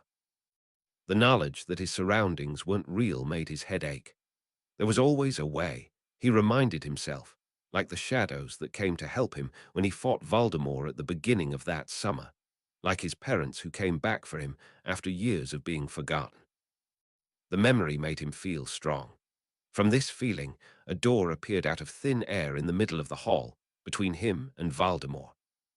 A flash of fury and confusion crossed the face of Harry, who was Voldemort. Knowing he was on the right track, Harry broke into a run towards the door. He was close. He reached his hand out to the handle. But then, just like in the dreams he had that summer, it moved farther and farther away the closer he got to it. A feeling like a punch in his stomach sent streams of phantom pain throughout his body. Even though he knew the pain wasn't real, he had no choice but to fall. Even when he hit the floor, he felt himself continuing to fall through it, as sometimes happens in dreams. His evil double stood over him. He raised a foot clad in a black boot and cruelly stepped on his chest, pushing him into a painful darkness. "Go back to sleep, Harry," he said coldly, and Harry drowned in a thick, paralyzing darkness. Harry woke up from a strange dream on the morning of the day before Christmas. Lying in his bed in the Gryffindor fifth-year dormitory and watching the winter sun's rays on the red hangings, he spent a few seconds trying to remember what he had dreamed about, but quickly gave up and chose to concentrate on thoughts of the day ahead. Chapter 40. Me Culpa.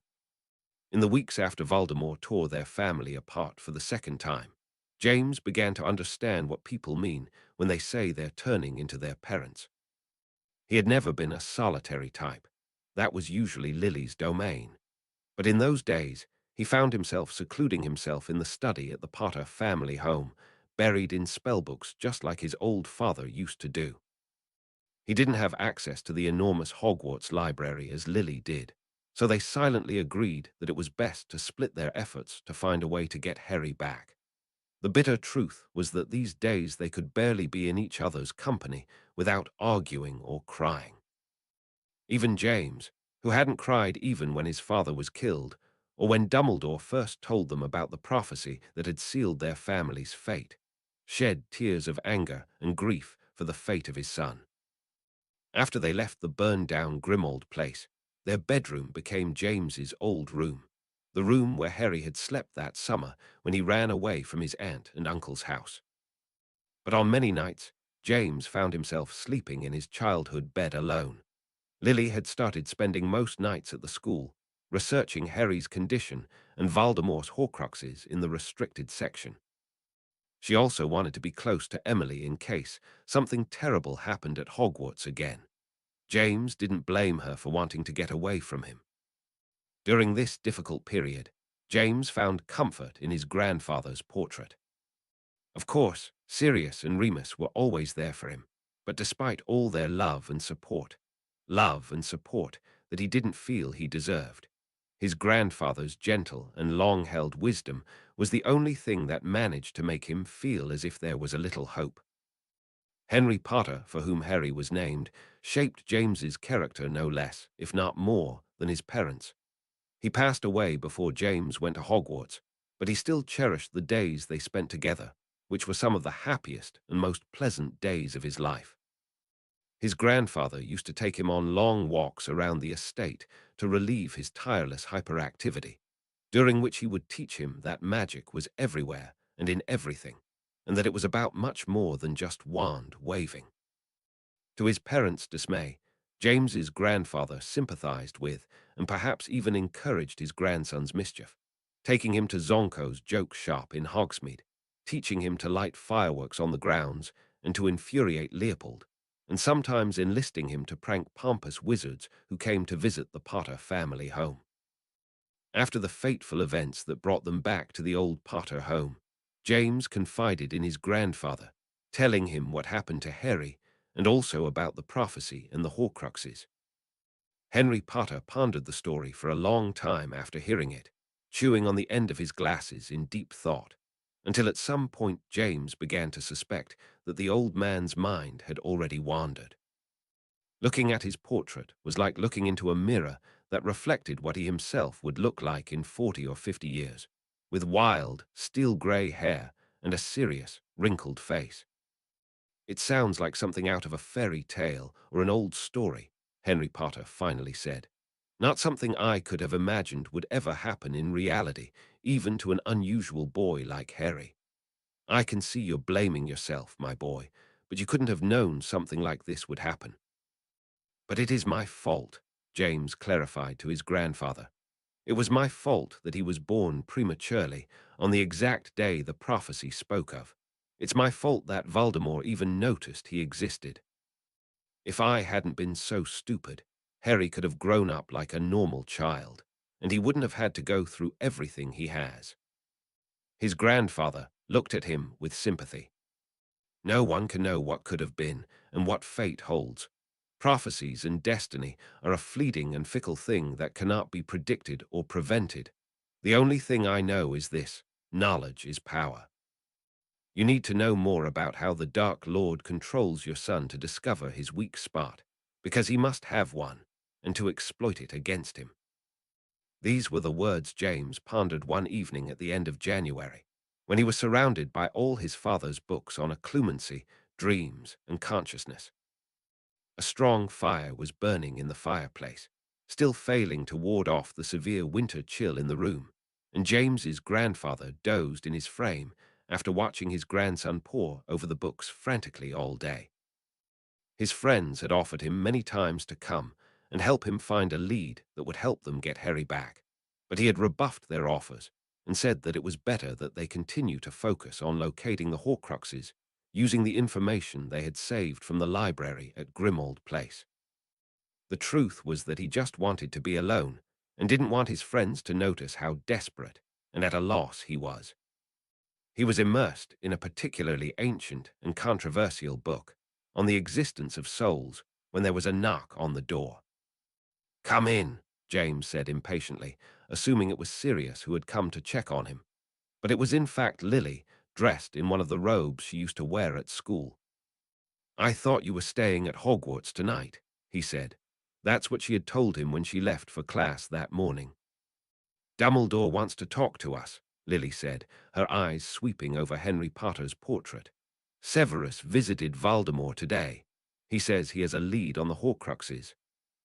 James, who had noticed the look his wife gave the portrait, said in an attempt to break the ice, "You should start getting used to it. That's what the man you'll be waking up next to in a few years will look like." To his relief, Lily's beautiful face, which had aged and paled from grief and pain in recent weeks, lit up with a genuine smile. "I actually think he's quite handsome." Henry Potter's portrait let out a sudden snort, and his wrinkled cheeks blushed slightly, which indicated that he had only been pretending to be asleep all this time. "You sly old man," James said to his grandfather affectionately, and left with Lily. Although the ice between them had been broken, they still only talked about Emily and her progress in school all the way to the dining room. They had nothing else to talk about those days, as they avoided talking about Harry. The entrance hall was cold, and they crossed the cracked stone floor quickly. They had cast a sealing spell that prevented the rain and snow from entering through the opening in the ceiling, but the spell only partially warded off the cold outside, and glistening icicles had accumulated on the worn stag banner that still proudly hung above the stairs. In the dining room, James and his friends had sealed the broken wall with the remains of the entrance hall's ceiling, and the ugly, plastered wall helped keep the room warmer. Around the carved table, Sirius, Remus, and Tonks sat on one side, and on the opposite side sat Dumbledore and Snape. "Excellent, now we can begin," Dumbledore said, as Lily and James took their places. James had still not forgiven the headmaster for what had happened to Harry, but he treated James with the same kindness as always. "Severus, would you be so kind as to tell our friends what you have discovered?" Snape, who looked as if the last thing he wanted was to be there, said, "The Dark Lord summoned me to him this evening, claiming that Miss Weasley needed clarification on one of the topics in her potions book. When I arrived, she told me that the Lestranges visit the Dark Lord frequently since the breakout from Azkaban, and that Mrs. Lestrange had boasted to her that the Dark Lord had tasked her with guarding an object dear to him in her private vault at Gringotts, Helga Hufflepuff's cup." James looked at his friends.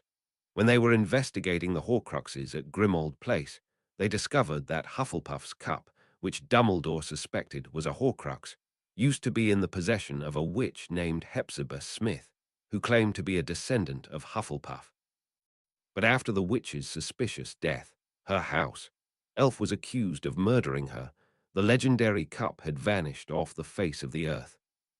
It doesn't surprise me that Voldemort chose Bellatrix to guard one of his Horcruxes. She was always his most loyal lapdog, Sirius said gloomily. But I don't like that Ginny is spending time with her. She's sadistic and dangerous.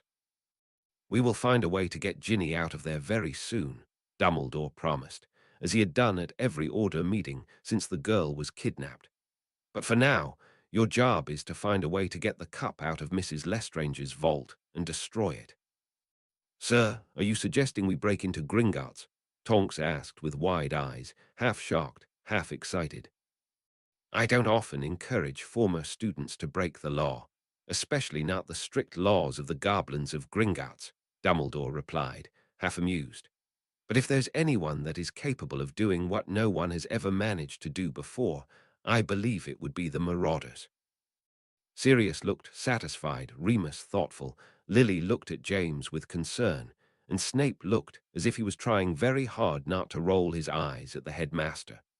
James mostly felt that the headmaster was trying to appease him with flattery, and that it wouldn't work. They spoke with Dumbledore for a while longer, until the headmaster excluded himself to take care of some school duties and left, Snape following behind. The rest went to the library, which was where they conducted their Horcrux research, far from the eyes of the other Order members. They almost reached the room when James pretended to remember something he had to talk to Billy about, and told his friends that he would join them in a moment. Lily gave him a questioning and suspicious look as he retraced his steps. He quickly descended the stairs in the entrance hall and ran to the large doors that led to the front courtyard, which was swept in a freezing winter wind. Snape and Dumbledore had not yet had time to leave the range of the house's protective runes and apparate to Hogsmeade. In the deep darkness of the winter night, their robes billowed in the strong wind. To James's relief, Dumbledore understood that he wanted to talk to Snape alone and continued on, leaving a visibly impatient Snape behind. "What, Potter?" Snape said, as if he was completely sure that what James wanted to say to him would be of no importance. "Speak quickly. Some of us have work to get back to." James ignored the condescending comment and said, "I won't waste your precious time, Snape. Just tell me where Voldemort's staying, and I'll leave you alone." Snape probably didn't expect such a direct demand. For a split second, he looked genuinely surprised, before the indifferent expression returned to his face. "You heard me. According to your reports, Voldemort spends most of his time in an abandoned castle in the south of the country, where he's holding Ginny. I want you to tell me where it is." Snape gave him a look of deep contempt. The reason the Dark Lord spends so much time in that place and doesn't bother to hide is that he no longer has anything to fear.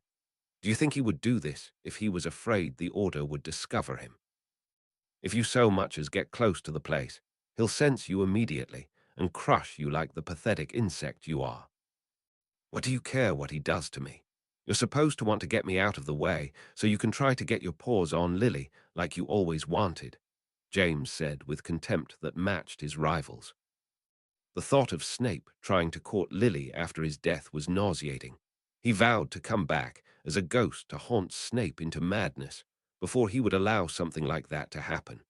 But he hoped to annoy and embarrass him enough to make him tell him what he wanted to know.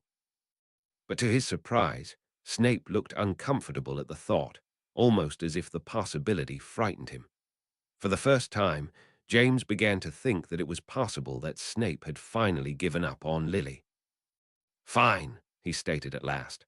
"I'll give you the information you seek. But know this, if you go there, the Dark Lord will catch you and torture you for information on the Order. Then, if you're lucky, he will kill you when he's convinced you have no more use for him. Otherwise, he will find a different, much more horrible use for you." "At least you won't shed any tears," James replied confidently, not fazed by Snape's threats. Snape took out his wand and made a short, stabbing motion towards James' forehead. Following that, James suddenly knew clearly where Voldemort's hideout was and even how it looked from the outside, as if he had been there before. Without any more words, Snape turned and walked the rest of the way in the tall grass until he left the range of the rune's protection. Then he apparated into the night with a crack and the rustle of robes. With a mix of satisfaction and dread, James turned back towards the house. As he did so, he noticed a thin thread slithering on the cracked floor and disappearing behind the door, which was ajar. He stepped inside and noticed Lily standing by the door, gathering that same skin-colored thread he had seen slithering on the floor into a ball. "Extendable ear," she explained, half embarrassed. "I confiscated it from a student at school today. Fred and George's inventions are starting to catch on with the kids." "How much did you hear?" "Everything," she said, and added, "Why do you want to go to Voldemort? You know you can't beat him, James." "I'm just tired of feeling like I can't do anything to get Harry back," James admitted heatedly. "I want to go there to observe him, to find his weak spot.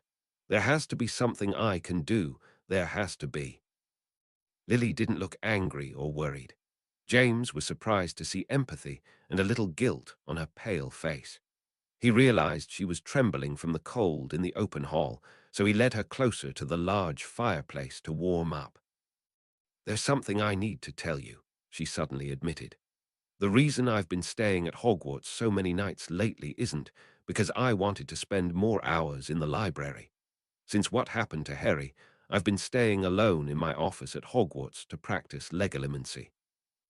As she spoke, for a moment James thought she was about to confess something terrible to him, so what she said caught him off guard. "What? Why?" "Dumbledore says it was the strength of my love for Harry that saved him from Voldemort's killing curse and destroyed his body. This means that whatever is behind the connection between Harry and Voldemort, I must be a part of it too. And if that connection is what allows Voldemort to possess Harry, I can use it too, somehow. All I have left to do is practice legilimency until I'm skilled enough, and then maybe I could use it to tap into that connection and bring Harry back." "That's brilliant," James said, stunned that he hadn't thought of it himself. But on second thought, he added, "and dangerous. Voldemort is supposed to be one of the best Occlumens there ever were. Even if you manage to perform legilimency on him, what will happen if he finds you out?" "I don't know," Lily said, with a hint of reproach. "And what did you think would happen if he caught you spying around his home?" "I don't know," James admitted. He felt a surge of affection for his wife. "But if we work together, maybe we'll be able to find a solution." Lily raised an eyebrow in surprise. "You're not going to tell me to forget about it and stay home while you go out into the unknown alone?" "Would you listen to me?" James replied with amusement. "No, I think it's time I stopped letting my inflated ego make decisions for me. You're no less capable than I am, if not more. We should work together to get Harry back. It will be dangerous, maybe the most dangerous thing we've ever done. But I think neither of us can continue to sit idly by while Voldemort inhabits Harry's body and corrupts his soul with dark magic. What do you say?" For the first time in weeks, a glimmer of hope lit up Lily's face. "I feel like what happened to Harry was my fault," she said suddenly, as if confessing a sin. "I took as scripture Dumbledore's advice to teach him occlumency, and I think these lessons helped Voldemort possess him. I'm so sorry. I just wanted to help him." "I know," James said, wrapping his wife in his arms. They hadn't talked about the events that led to what happened to Harry until now, but now he understood that it didn't matter. The slight resentment he had felt towards her after what happened was just his way of trying to deal with the searing guilt he felt. "I'm sorry, too, for everything." "I know," Lily replied, knowing exactly what he was talking about. They held each other for a long time by the fire, forgiving each other and finally beginning to heal. Finally, James pulled back slightly and kissed her lightly. A tear of acceptance and relief stood in Lily's eye. We'll have to continue this conversation another day, he said with a sudden optimism. Now we have a heist to plan. Chapter 41. When Plans Go Wrong. If Tonks's mother had known how she was spending her time these days, she would undoubtedly have disowned her. She herself found it hard to believe that just a few months ago she was a law-abiding Auror at the Ministry of Magic, and today she was on her way to break into the Wizarding Bank.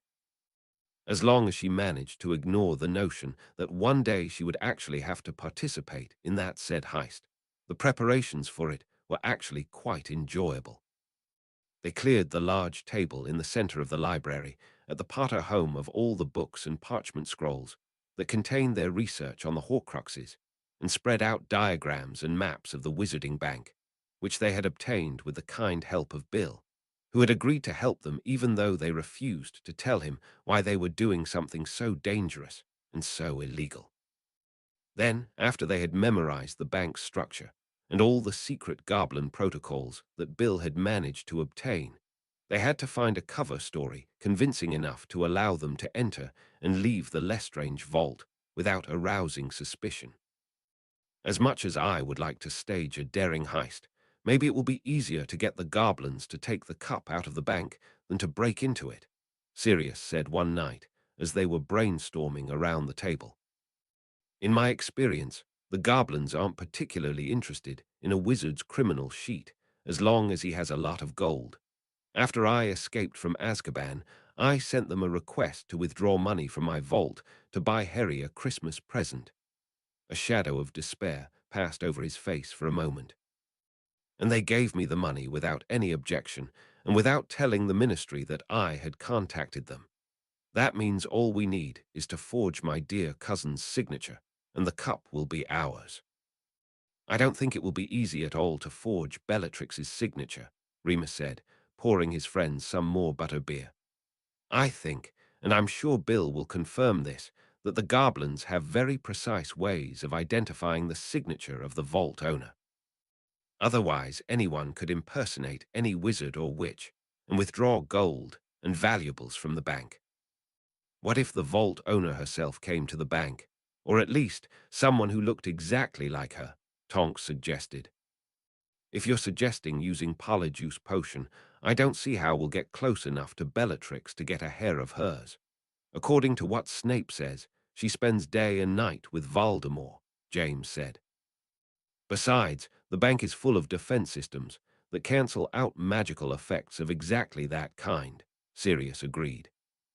Aren't you forgetting something? Tonks said smugly. I'm a metamorph magus, remember. With enough practice, I can look like anyone in the world. The bank's defenses won't detect me because my shapeshifting doesn't come from using a potion or a spell. Absolutely not, Remus stated sternly, barely letting her finish her words. You're not about to risk yourself like that. If anyone has to go into the bank, it will be me. And how exactly do you plan to do that? Wear a wig and a dress and hope the goblins fall for it? Tonks shot back with a hint of sarcasm. She wasn't sure why, but Remus' protectiveness irritated her greatly. I don't like this idea either, Moony, but she's right, James said to his friend. She has the best chance of impersonating Bellatrix.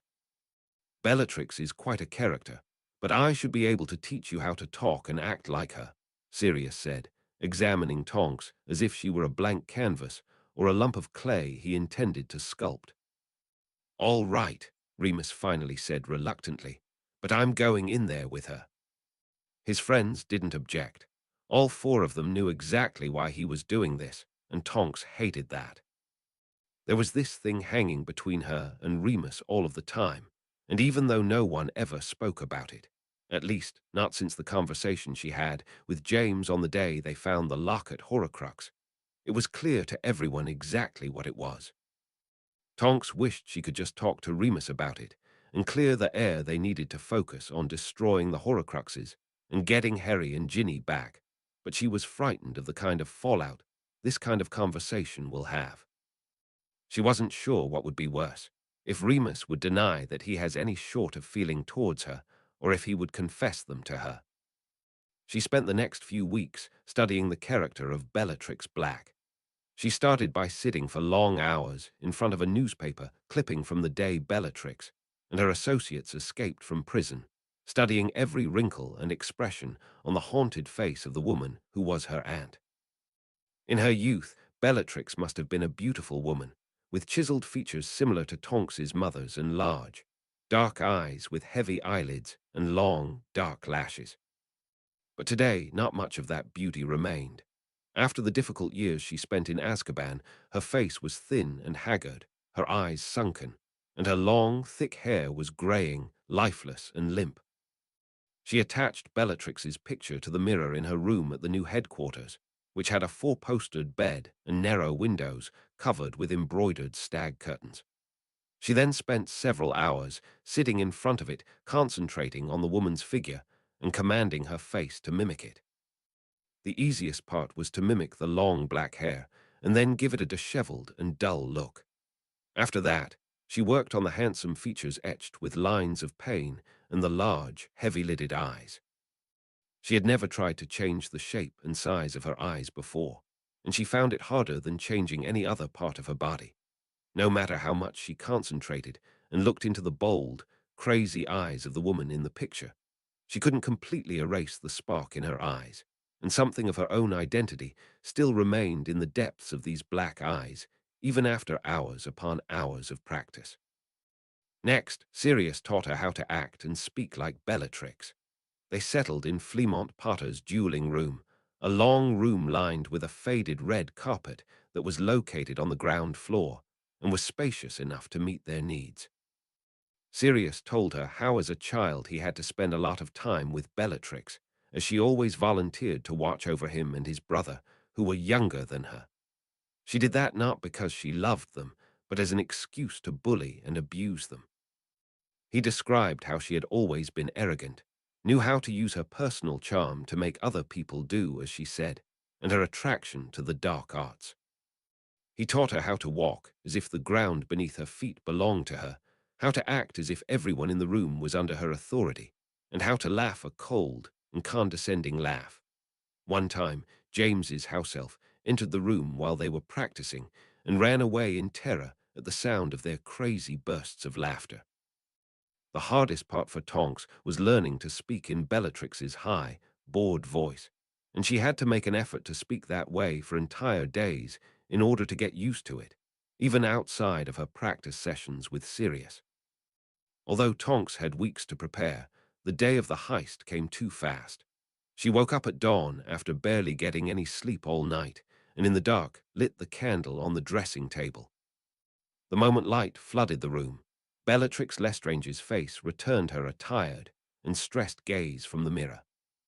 By candlelight, she put on the clothes that were resting on the chair next to her bed with a ceremonial slowness a long black robe, with a heavy hood, long black silk gloves, and pointed boots with a heel, and went down to the dining room.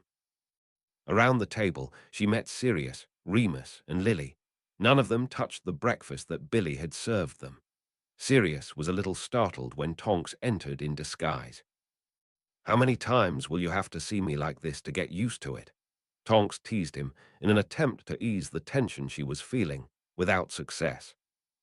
"I may never get used to it," Sirius replied, still examining her with a little suspicion, as if she really could have been Bellatrix. "That's a good disguise, Tonks. You'll fool the goblins easily. Right, Moony?" "I hope so," Remus replied seriously. For the occasion, he was wearing a long, worn brown robe with a large leather hood.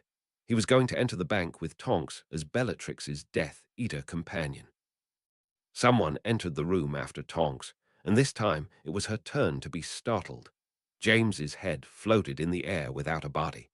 It took her a second to remember that he was using the invisibility cloak. "Remember, if for any reason you want to stop the heist, say, Salamander, Tails, and Padfoot, and I will intervene so you can escape," he said to Remus and Tonks, showing them the dog whistle that was hanging around his neck, whose purpose was to summon Padfoot to wreak havoc in the bank in case the plans went wrong. For his wife's sake, he added, "Don't worry, I'll be under the cloak the whole time." But Lily didn't look any less worried. They chose a particularly rainy and stormy day in the middle of the week to carry out the heist, to ensure that Diagon Alley would be as empty as possible. Tonks shivered with cold and excitement as the four of them appeared in Nocturne Alley with a crack, James under the invisibility cloak and Sirius in his dog form. Padfoot immediately ran into the alleyways and disappeared among the rubbish bins and puddles. Remus and Tonks began to walk towards the bank in silence, their hoods hiding their faces from the few passers-by and shielding them from the rain, the invisible James following them. The Wizarding Bank loomed like a large, white tombstone over the alley, its head hidden in the heavy rain clouds and fog that covered the city. Rainwater cascaded down the marble stairs as Bellatrix and her assistant climbed them, lowering their gaze so as not to meet the gaze of a pair of busy-looking wizards who were descending them, shielding themselves from the rain with invisible umbrellas that emerged from the tips of their wands. They passed through the magnificent bronze doors without interruption, not arousing the suspicion of the goblins guarding the entrance, crossed the small entrance hall and entered the bank, ostentatiously ignoring the menacing warning carved on the doors. Inside, the bank was dry, cool, and quiet. A few wizards and witches were standing in front of the counters staffed by goblins as the two of them crossed the hall towards the back counters, far from the eyes and ears of the other wizards. For a moment, it seemed that another pair of wet footprints accompanied theirs on the polished marble floor, but they disappeared before anyone had a chance to notice them. Tonks walked confidently towards one of the remote counters, where a goblin wearing bronze spectacles was going over long scrolls covered in small, dense numbers. "Yes," he said with boredom, without raising his gaze from the scroll in front of him. "I want to enter my vault," Tonks said in Bellatrix's high, condescending voice, glancing sideways to make sure that none of the bank's clients recognized her. The goblin raised his gaze. He probably recognized her face from the wanted posters that were scattered in Diagon Alley because he looked startled. "Don't you dare make a sound, goblin," she threatened in a low voice. Remus moved slightly to hide her from the other clients, and she pointed her wand at the goblin over the edge of the counter. "I know you know who I am. Take me to my vault now, or you'll regret it." "Oh, of course, Madame Lestrange," the goblin stammered. "Just with your permission, I need a means of identification. Your wand would do." "You really think this is my wand? The Ministry broke my wand in two when it sent me to rot in Azkaban. This wand is stolen," Tonks said without flinching. They knew the goblins would ask her for a means of identification or a key to the vault, two things they did not possess. "I understand," the goblin said uncomfortably. "Please follow me." He left his place behind the counter and led them to a polished wooden door at the end of the hall, which led to a marble corridor full of senior goblin offices. "This is not the way to the vaults," Tonks said coldly, even though Bill had explained to them exactly how the goblins would take them to the bank manager to verify their identity before they would let them enter the vault without a means of identification. "We will just go to see the bank manager, just for a moment," the goblin said nervously. "The moment he gives his confirmation, we will take you directly to the vault." The bank manager's office was a particularly large and magnificent room, decorated with armor and weapons made of goblin steel and filled with gifts such as wall tapestries and marble statues, courtesy of wealthy wizards and witches, the bank's clients.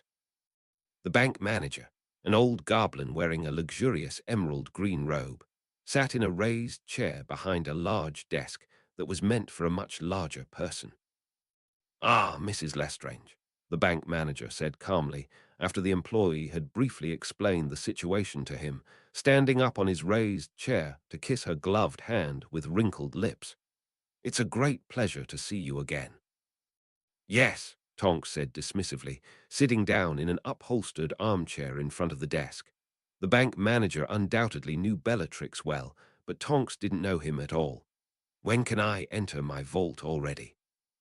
"Soon, soon," the bank manager replied appeasingly, giving a look of suspicion and disgust at Remus, who was standing silently one step behind Tonks's chair. "We will just perform a few short tests. If I may just ask, who is your friend?" Tonks let out a snort of contemptuous laughter. "This is my servant. You don't really expect me to carry the treasures by myself, do you?" "Of course not," the bank manager replied with a fawning laugh, but still glanced at Remus uncomfortably. Remus made sure to look menacing under his leather hood. "But he is a werewolf." "That's right, and he eats goblins like you for breakfast," Tonks replied harshly. "So you better hurry up with your tests before he starts to get hungry." A few younger goblins entered after a moment, carrying trays laden with various magical objects, and began the tests while the bank manager scolded and hurried them. Tonks sat in the armchair at ease, even though inside she was shaking with fear that at any moment they would be discovered, while the goblins circled her and checked her with a variety of wands made of silver and gold and large gemstones in various colors. Bill had explained to them that the purpose of these tools was to identify the effects of spells, curses, and potions, to ensure that the person being checked was not using polyjuice potion or was under the imperious curse. Tonks knew that nothing was supposed to happen during her check, but when one of the goblins checked her with a large red gemstone, it gave a faint flash of light. Tonks's blood froze. The goblin, confused, tried to bring the stone a little closer to her to see if the flash would repeat itself. To her relief, at that moment, Remus intervened and pushed the goblin's small hand away from her. "Don't you touch her, you filthy creature," he growled in an uncharacteristically frightening voice. The goblin was so terrified that he allowed a small, invisible force to drop the stone from his hands. That same mysterious force caused the stone to roll suspiciously under a nearby decorative table and then disappear without a trace. "It's all right," Tonks said with forced calmness to soothe her assistant's feigned anger. "He's very protective," she said to the bank manager to justify the behavior, which left the goblins terrified. "Are we done?" "It seems so," the bank manager replied. He also seemed eager to end the tense meeting. The young goblin, whom Remus had attacked, dove under the table to look for the gem he had lost, but could not find it. "Fintark will take you to the vault. It is always a pleasure to see you, Mrs. Lestrange. I hope that now that you and your husband are free, we will see you at the bank more often. As long as you continue to give us courteous service, you can continue to guard our gold," Tonks said in a final tone and got up gracefully. A goblin in simple uniform appeared there to take them back to the main hall. Tonks made sure to once again hide her face under the hood, so as not to catch the eye of the wizards and witches there, and then through one of the doors behind the counters, which led to the carts. The goblin sat in the front of the cart, and Remus, Tonks, and the invisible James sat in the back. The goblin looked suspiciously at how Bellatrix and her assistant were sitting suspiciously close to each other, and Remus wrapped his arm around Tonks's shoulders to explain the strange behavior. Tonks wasn't sure if this was the best way to deal with the situation, but in order not to arouse suspicion, she didn't object, just gave the goblin a menacing look that said that if he dared to say anything to anyone, he would regret it. The cart began to travel, gaining momentum in the bank's intricate labyrinth of stone tunnels. Tonks closed her eyes tightly so as not to vomit, and for the first time allowed herself to think about how much she wanted to get the cup and put this heist behind her. The cart went down, deeper than Tonks had ever visited the bank. Finally, after a few sharp and rattling turns, they stopped in front of some of the most guarded and important vaults in the bank.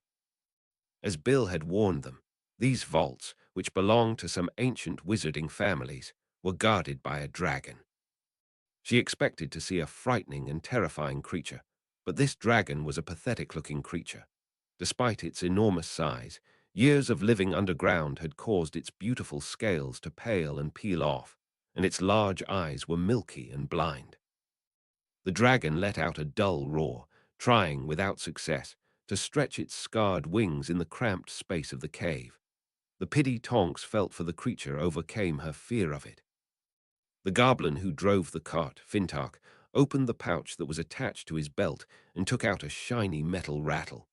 When he shook it, a sound like small hammers hitting an anvil was heard. Frightened by the sound, the dragon retreated and allowed them to pass. "After you, madam," Fintark said with humility, and led them towards one of the vaults. Tonks gave a last look of pity at the poor dragon and followed him, Remus and the invisible James behind her. The goblin placed his hand on the vault door, and it melted under his touch, revealing a huge cave filled with gold and valuables. Tonks, dazzled by the flash of gold, said to the goblin, "Wait for us here. Close the door. I want to be reunited with my treasures in peace." And she entered. The goblin did not argue, and the door rematerialized behind her, leaving her alone with Remus and James among the treasures.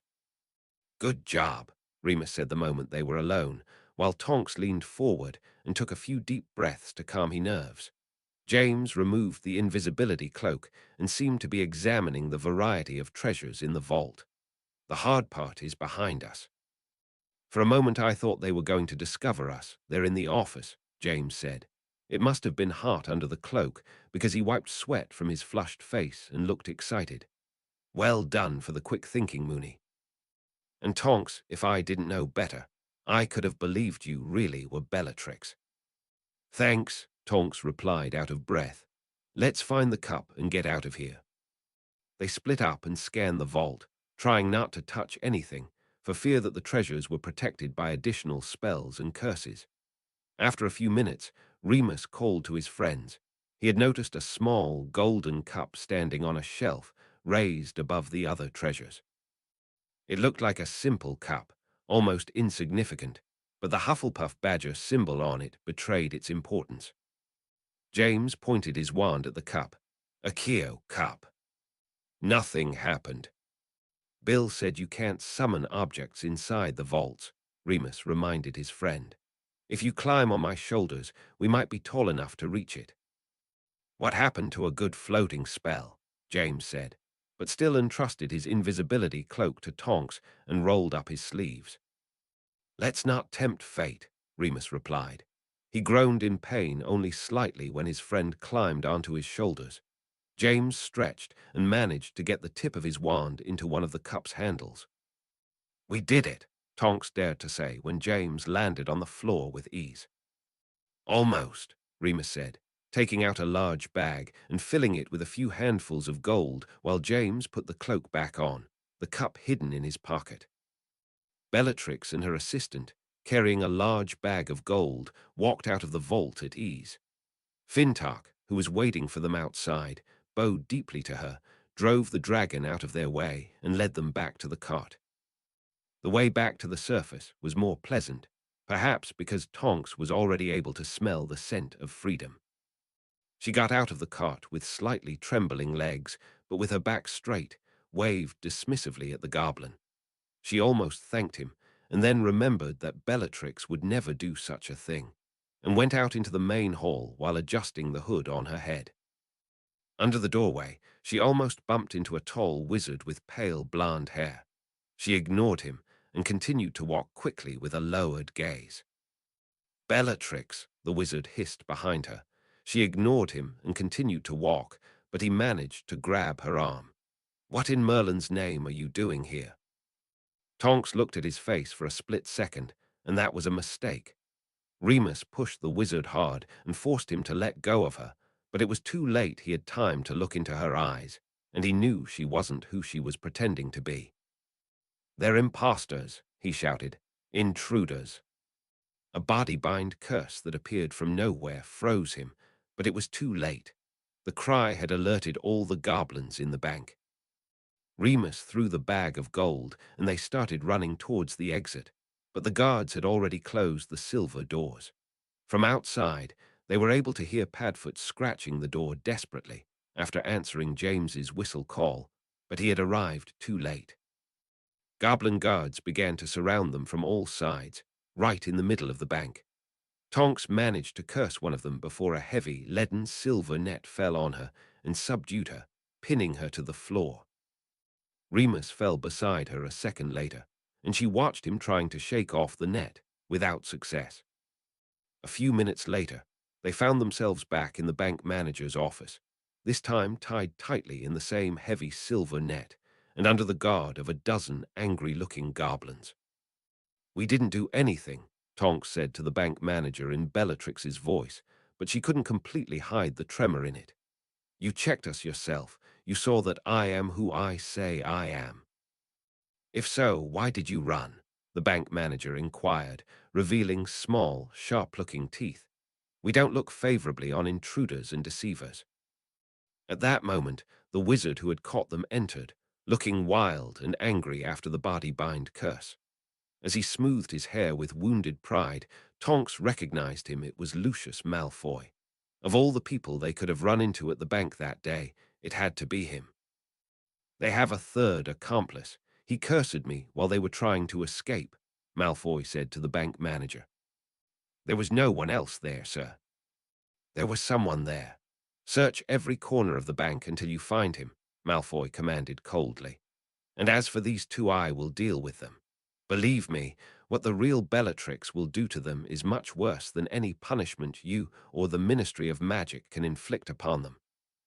The bank manager did not look pleased, but he did not argue, maybe because he knew what the real Bellatrix was capable of.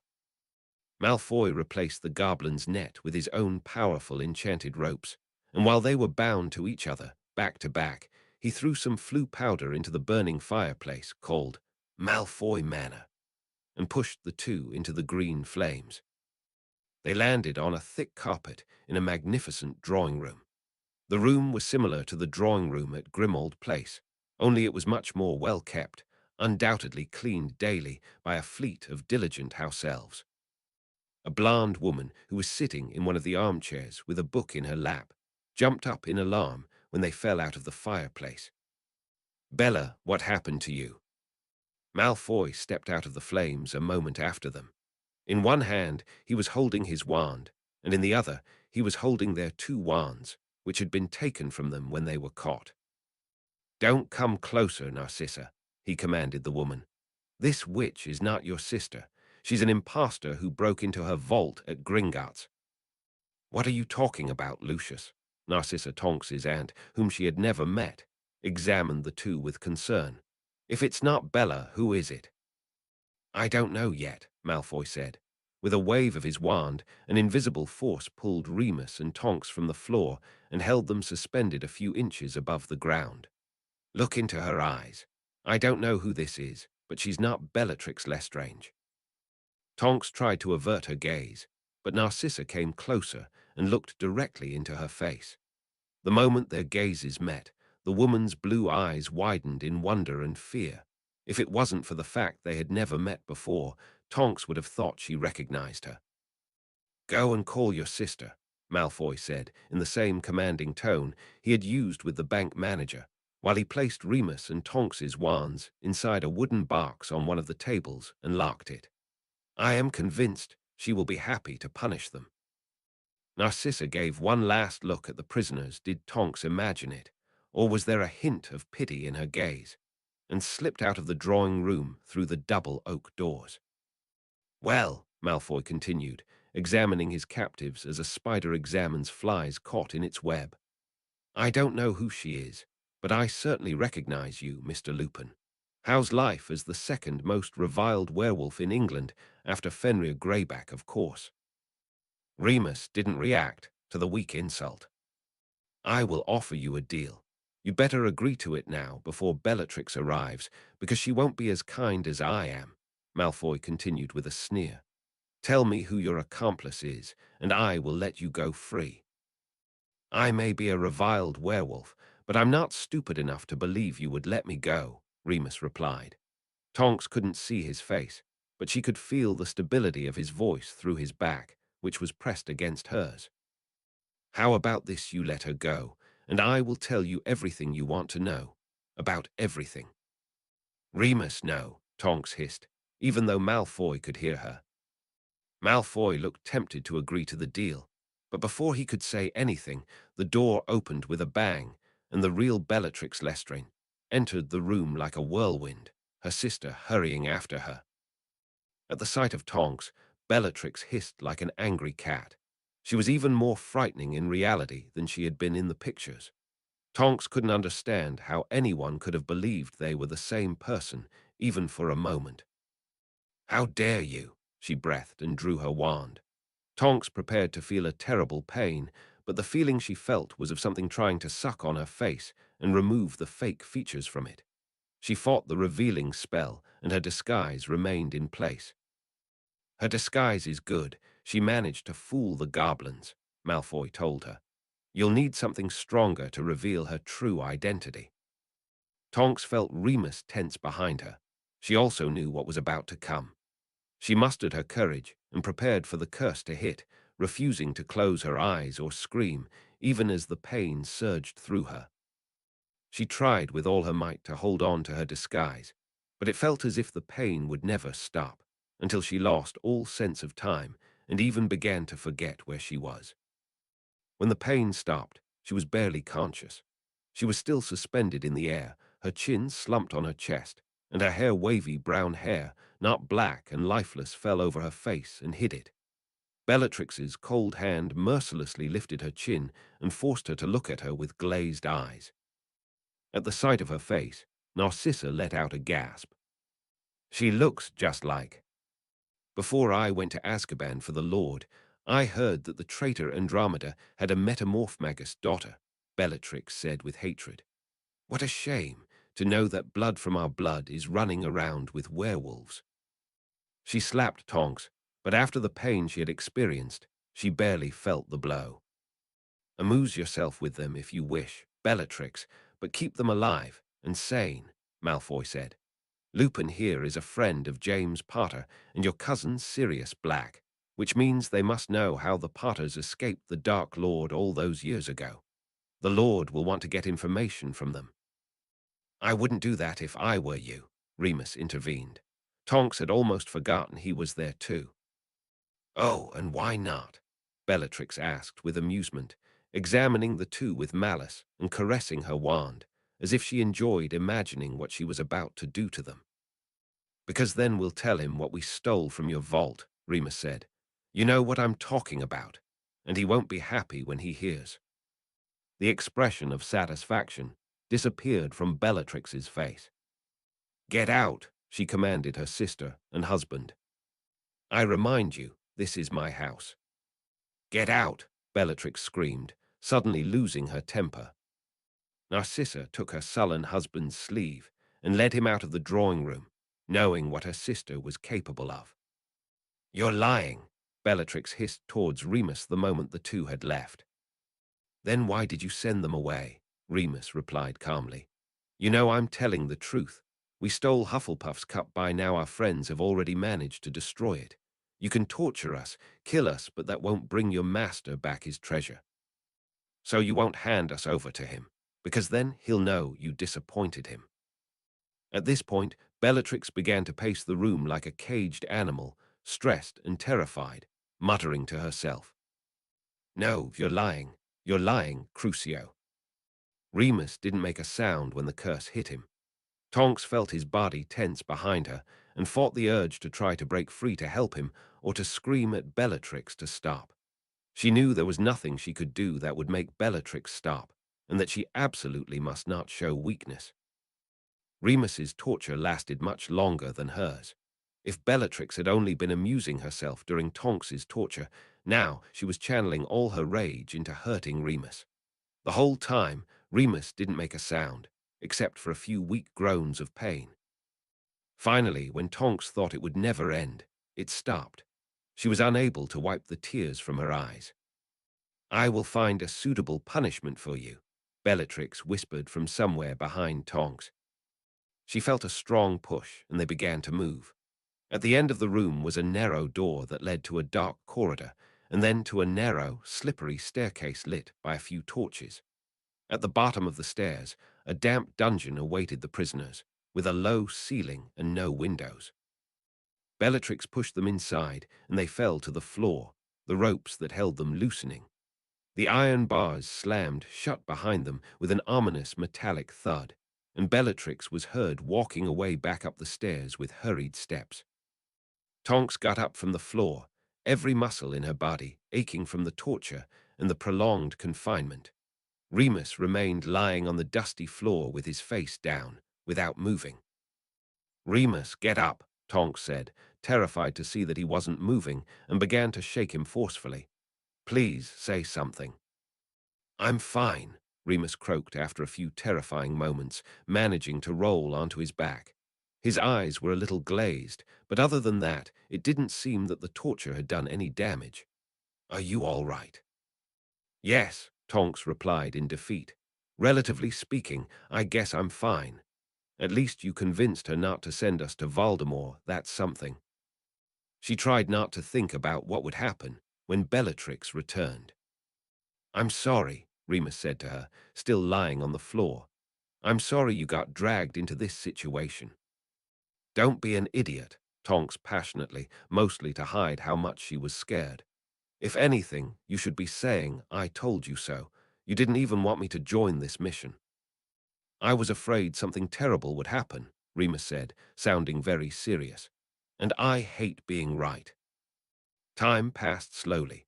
Soon Tonks lost all sense of time in the dark dungeon and didn't know if they had been there for hours or days. The sunlight did not reach the dungeon, and the constant flickering of the torches on the stairs gave a feeling of eternal night. Their jailers did not bother to bring them food, but in any case, Tonks was unable to eat from fear and uncertainty. She tried to hold on to the thought that they had succeeded in stealing the cup, and that there was no way the goblins had found James under the invisibility cloak, and that, as Remus had said, by now their friends had already managed to destroy the Horcrux and bring them one step closer to Voldemort's downfall. "They'll come to rescue us, right?" Tonks asked, breaking the silence after a very long time. She hated sounding small and scared, but she was no longer able to bear the tense silence in the dungeon. "Sirius and James and the rest, they'll come, right?" "Yes, they'll come," Remus said with confidence. He was standing by the bars, as if waiting for someone to come. "Let's just hope that. I mean, yes, they will do everything they can to get us out of here." Tonks knew he was about to say, "Let's just hope they don't get here too late," but she preferred to ignore that thought. "Did you really mean what you said to Malfoy?" she asked, looking for something to talk about. Remus didn't seem inclined to say anything to her on his own, even though they usually had no trouble finding topics for conversation. "If he had let me go, would you have told him everything he wanted to know?" "I didn't want to tell him anything," Remus replied, not looking at her. "I wanted him to let you go. If he had done that, and I had known you were far away from here and safe, he could have done whatever he wanted to me, or sent me to Voldemort, but I wouldn't have told them anything." "They would have killed you," Tonks told him, trying to ignore the thought that it might happen anyway.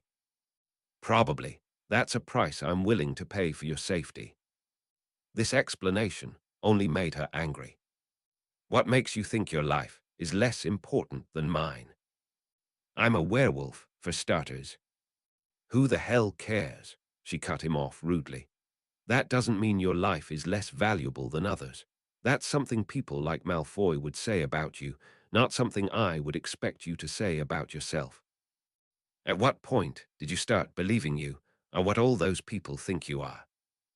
At that question, Remus looked ashamed and angry. "You were at the ministry the night they caught me with the rest of the werewolves," he said sternly. "You tell me if these aren't the most dangerous and most evil people you've ever met." "Yes, I was there. And yes, most of them were terrible people. But you're not like them. You have loyal friends who love you, and I also like you for some reason. That means you're probably doing something right." Remus's gaze softened, and Tonks realized what she had said. For a moment she felt embarrassed, and then she realized that she had no reason to feel that way, especially given their situation. She got up from the cold floor and joined him by the bars. She felt him trying to move away from her, so she grabbed the sleeve of his robe. "There's a good chance we're going to die here," she said, with a slight tremor in her voice. He tried to contradict her, but she continued, "We both know that's true, and if that happens, I just want to tell you that. I think I have feelings for you." I've been feeling this way for a few months now, and now I'm sorry I didn't say something sooner." She looked into his eyes bravely, even though she felt the urge to look away. This was not the time to feel embarrassed or worry about being rejected, not when at any moment Bellatrix might return to torture them or kill them, or send them to be tortured and die at Voldemort's hands. He closed his eyes. For a few moments he said nothing. She was afraid he was looking for a way to gently tell her that her feelings were one-sided. And then, suddenly, he took her face and kissed her. She kissed him back right away, amazed at how right it felt. Now she couldn't understand why she hadn't done it months ago, when she first started to realize she had feelings for Remus. They had been through so many moments together that could have been perfect for a kiss like this during their many missions together. That morning after that difficult night at the ministry, all the long nights they spent together at Grimmauld Place researching the Horcruxes at Christmas Eve. It saddened her that they waited for the moment when it would be almost too late. "I'm sorry," was the first thing Remus said when they pulled away. "I wanted to do that from the first moment I saw you, but I knew we could never be together. I thought I could just get over it, but the truth is I haven't stopped thinking about you since." "What are you on about? We could have been a great couple," Tonks said. Trying not to lose the slight feeling of happiness the kiss had instilled in her, she took his rough hand and added, "We still can." He squeezed her hand lovingly but said, "You don't really believe that. I'm 13 years older than you, I'm poor as dirt, and on top of that I'm also a werewolf.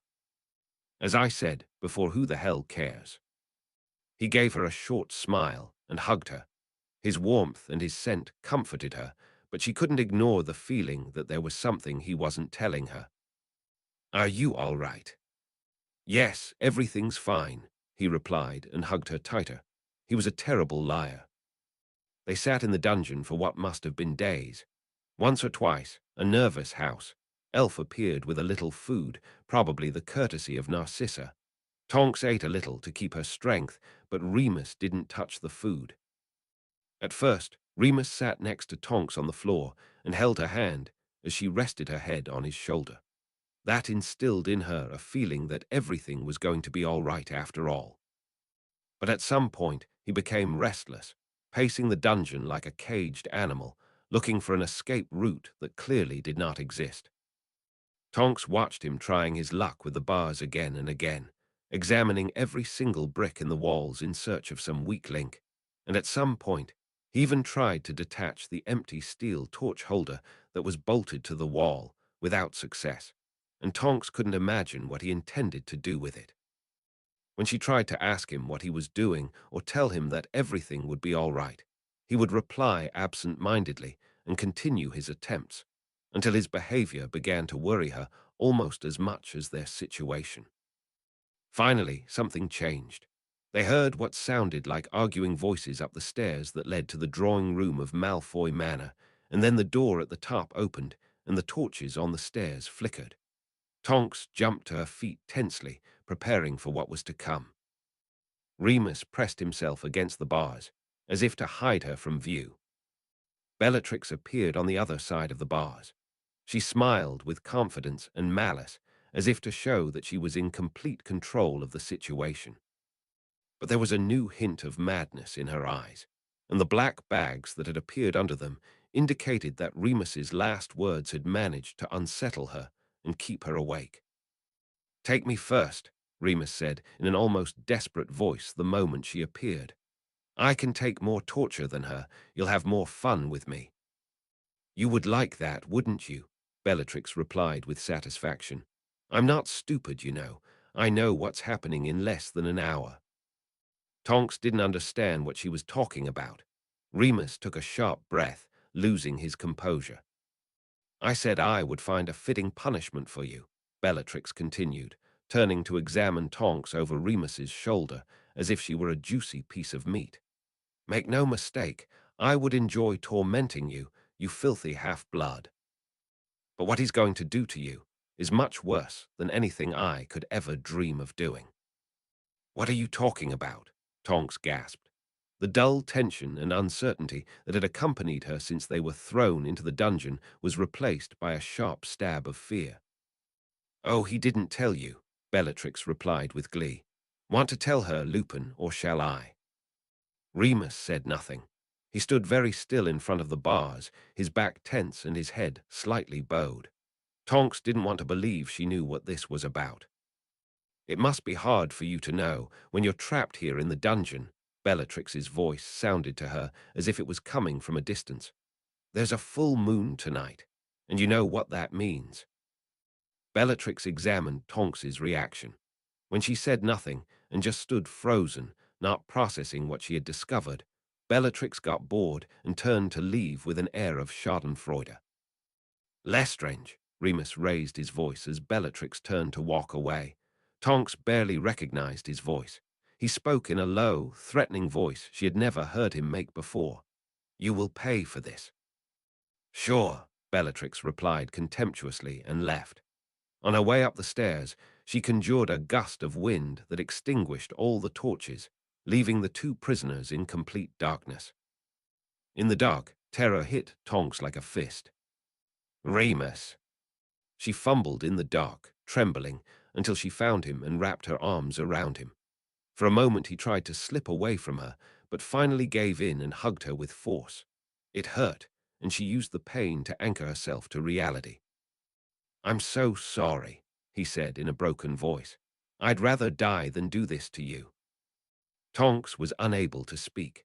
Her thoughts froze, and she felt as if she was watching herself from the outside, wanting to scream but unable to influence what was about to happen. "If you can," Remus said hoarsely, but she barely realized he was even speaking. "You should kill me, save yourself." She choked, and tears broke from her eyes. She wanted to scream at him that she would never do that he was an idiot, but she had lost her voice. She hugged him tighter. He didn't make that request again. "I'm so sorry," he kept telling her. It comforted her to hear his voice. "I love you, Nymphadora." And then it started. He made a strange, frightening sound, pushed her away, and ran to the far corner of the dungeon. Among the deep shadows in the dark, she saw him standing crouched, shriveled, and then his body began to shake violently. She sensed that he wanted to scream, but was holding the sound inside. After a few seconds, inhuman growls and howls began to rise from the shadows, echoing off the stone walls of the dungeon with a deafening force. Tonks retreated, trembling, until she felt the cold brick wall against her back. Remus's silhouette changed, growing and twisting before her wide-open eyes. Every cell in her body trembled in terror, but she was unable to close her eyes or cover her ears to stop the horrifying sounds. After a few terrible minutes, it was over. Something breathed heavily in the dark, examining her with glowing eyes. Huge feet with razor-sharp claws scratched the floor, getting closer to her. The stench of the beast and the heat of its fur overwhelmed her until she almost fainted. She pressed herself against the wall with the last of her strength, praying to be swallowed up by it. She was unable to think, to feel anything but terror. She felt its breath on her face and closed her eyes tightly. Its breath shook her entire body. It lingered maybe it would leave her alone after all. And then the teeth sank into her shoulder, penetrating her flesh as if it were butter. She screamed uncontrollably, a terrible pain choking her and paralyzing her entire body. She had time to feel warm blood on her skin before the black and red swallowed her. She had time to hear a sharp howl that shook her convulsing body and a metallic scream before she sank into a pain-soaked stupor. She woke up and immediately grabbed her arm, but it only worsened the pain that pulsed in it. She felt as if poison was seeping into her blood, paralyzing her entire body. She let out a moan, not recognizing her own voice, and managed to open her eyes into slits. A sliver of dawn light entered the dungeon from somewhere, giving her hope. With sheer willpower, she got to her feet, which trembled violently as she walked towards the faint light. The dungeon bars had been torn from their place, and the door at the top of the stairs was open, allowing the light to enter. A sliver of hope pierced her suffering mind as she dragged herself up the stairs. each step increasing the biting pain in her side.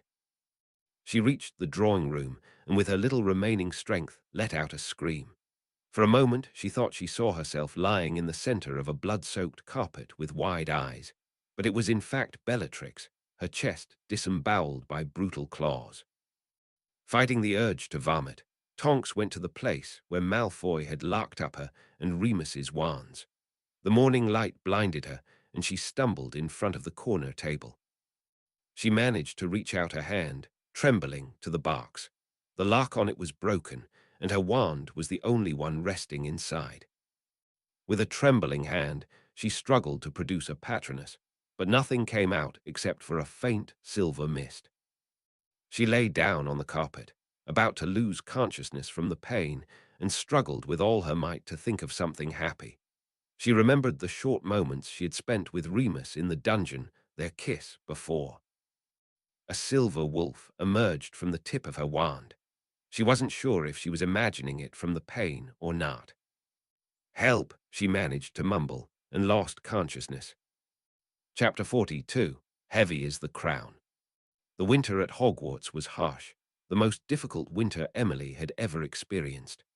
Blizzards from the mountains rattled the castle's windows at night, coating them in a frost that blocked out the faint sunlight that tried to break through during the day.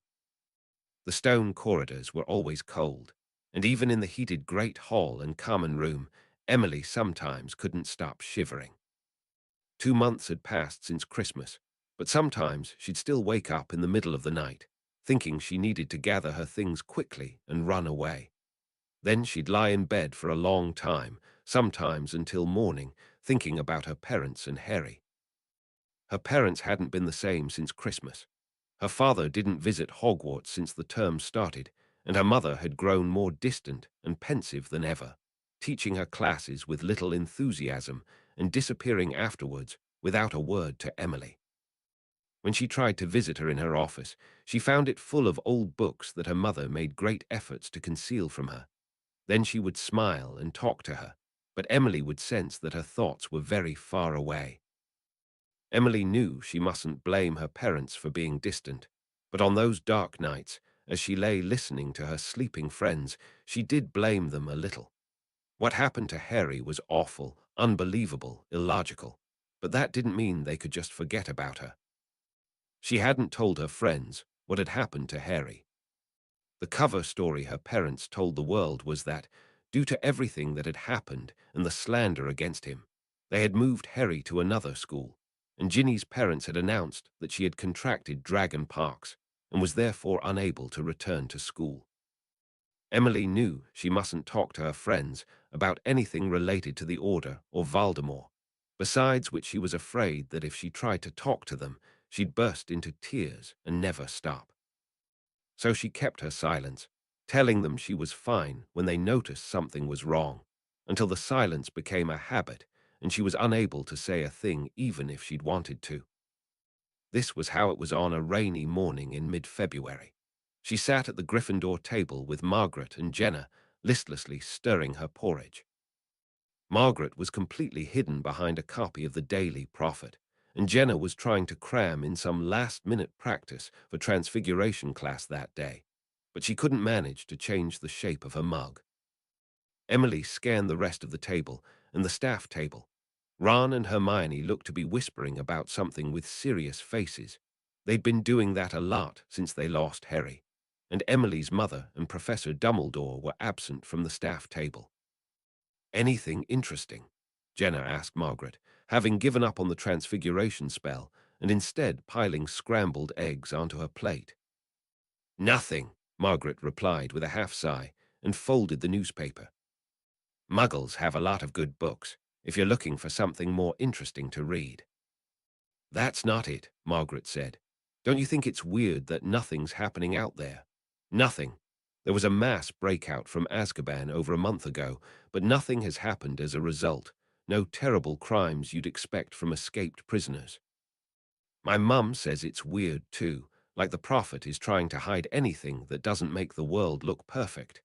Everyone knows the Ministry of Magic decides what gets written and what doesn't. What do you think, Emily?" "What? Oh, yeah," Emily replied. She hadn't heard what her friends were talking about. I left my herbology book in the tower. I'll see you in class, okay?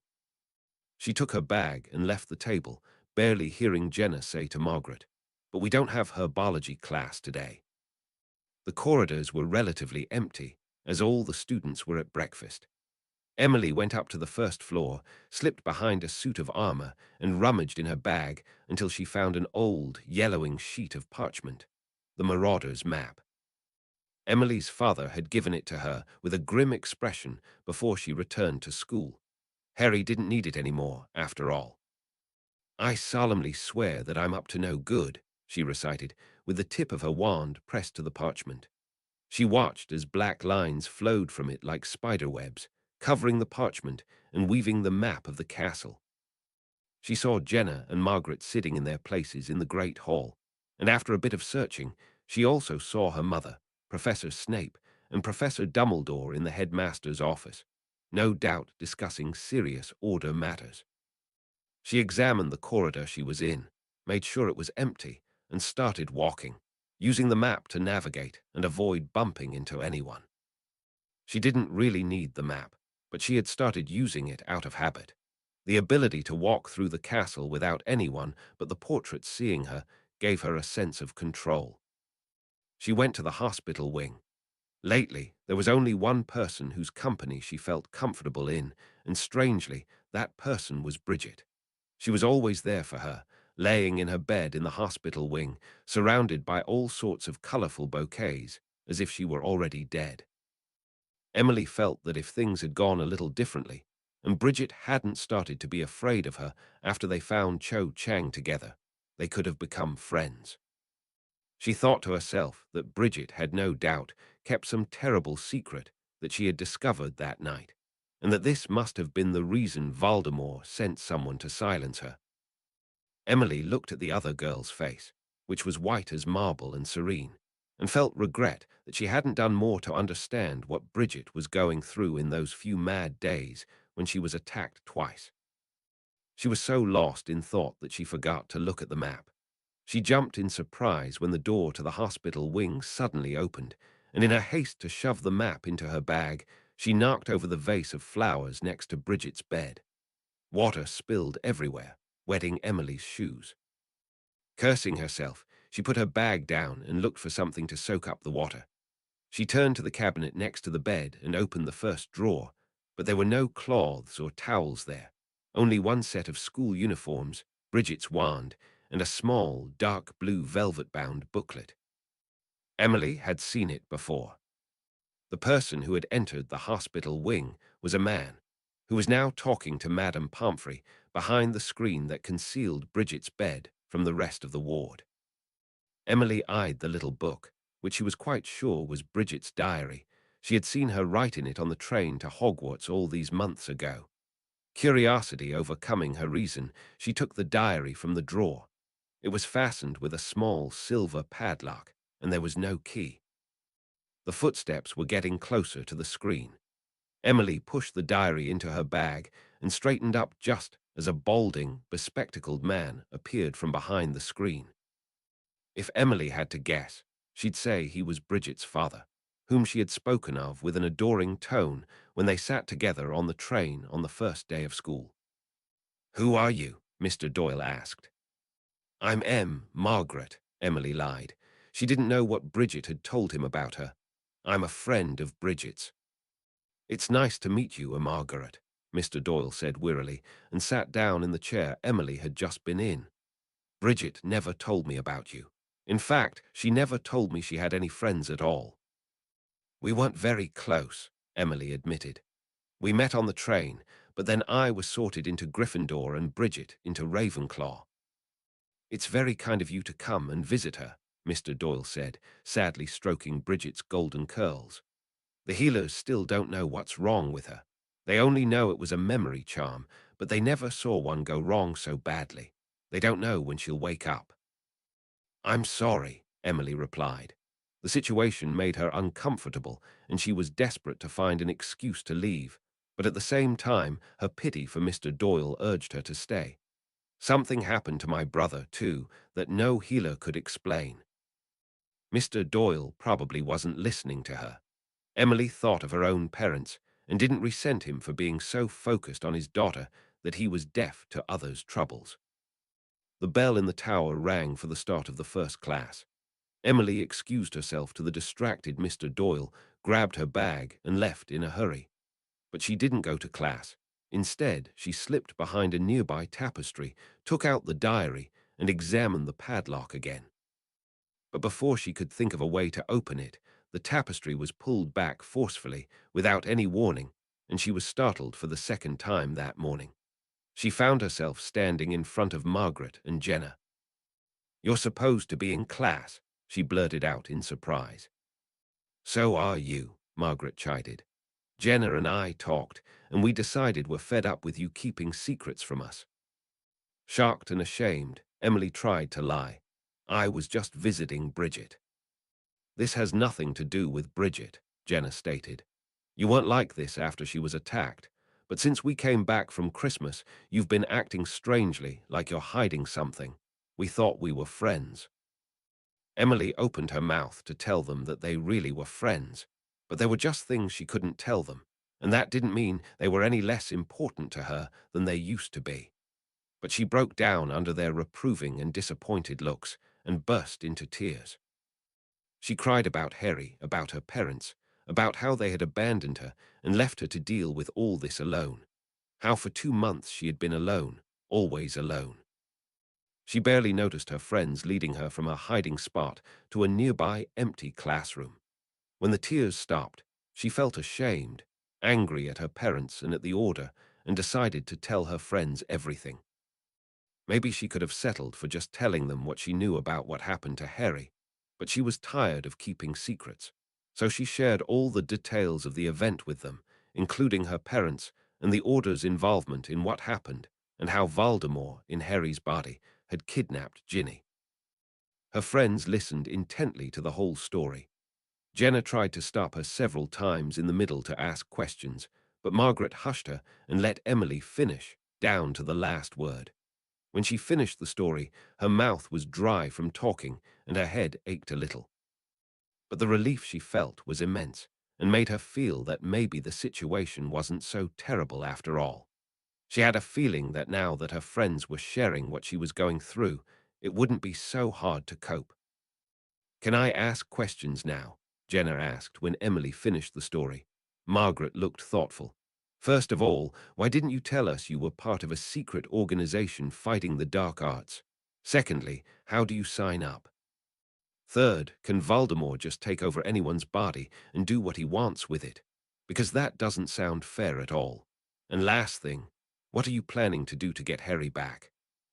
"I told you my parents told me not to tell anyone about the Order," Emily said.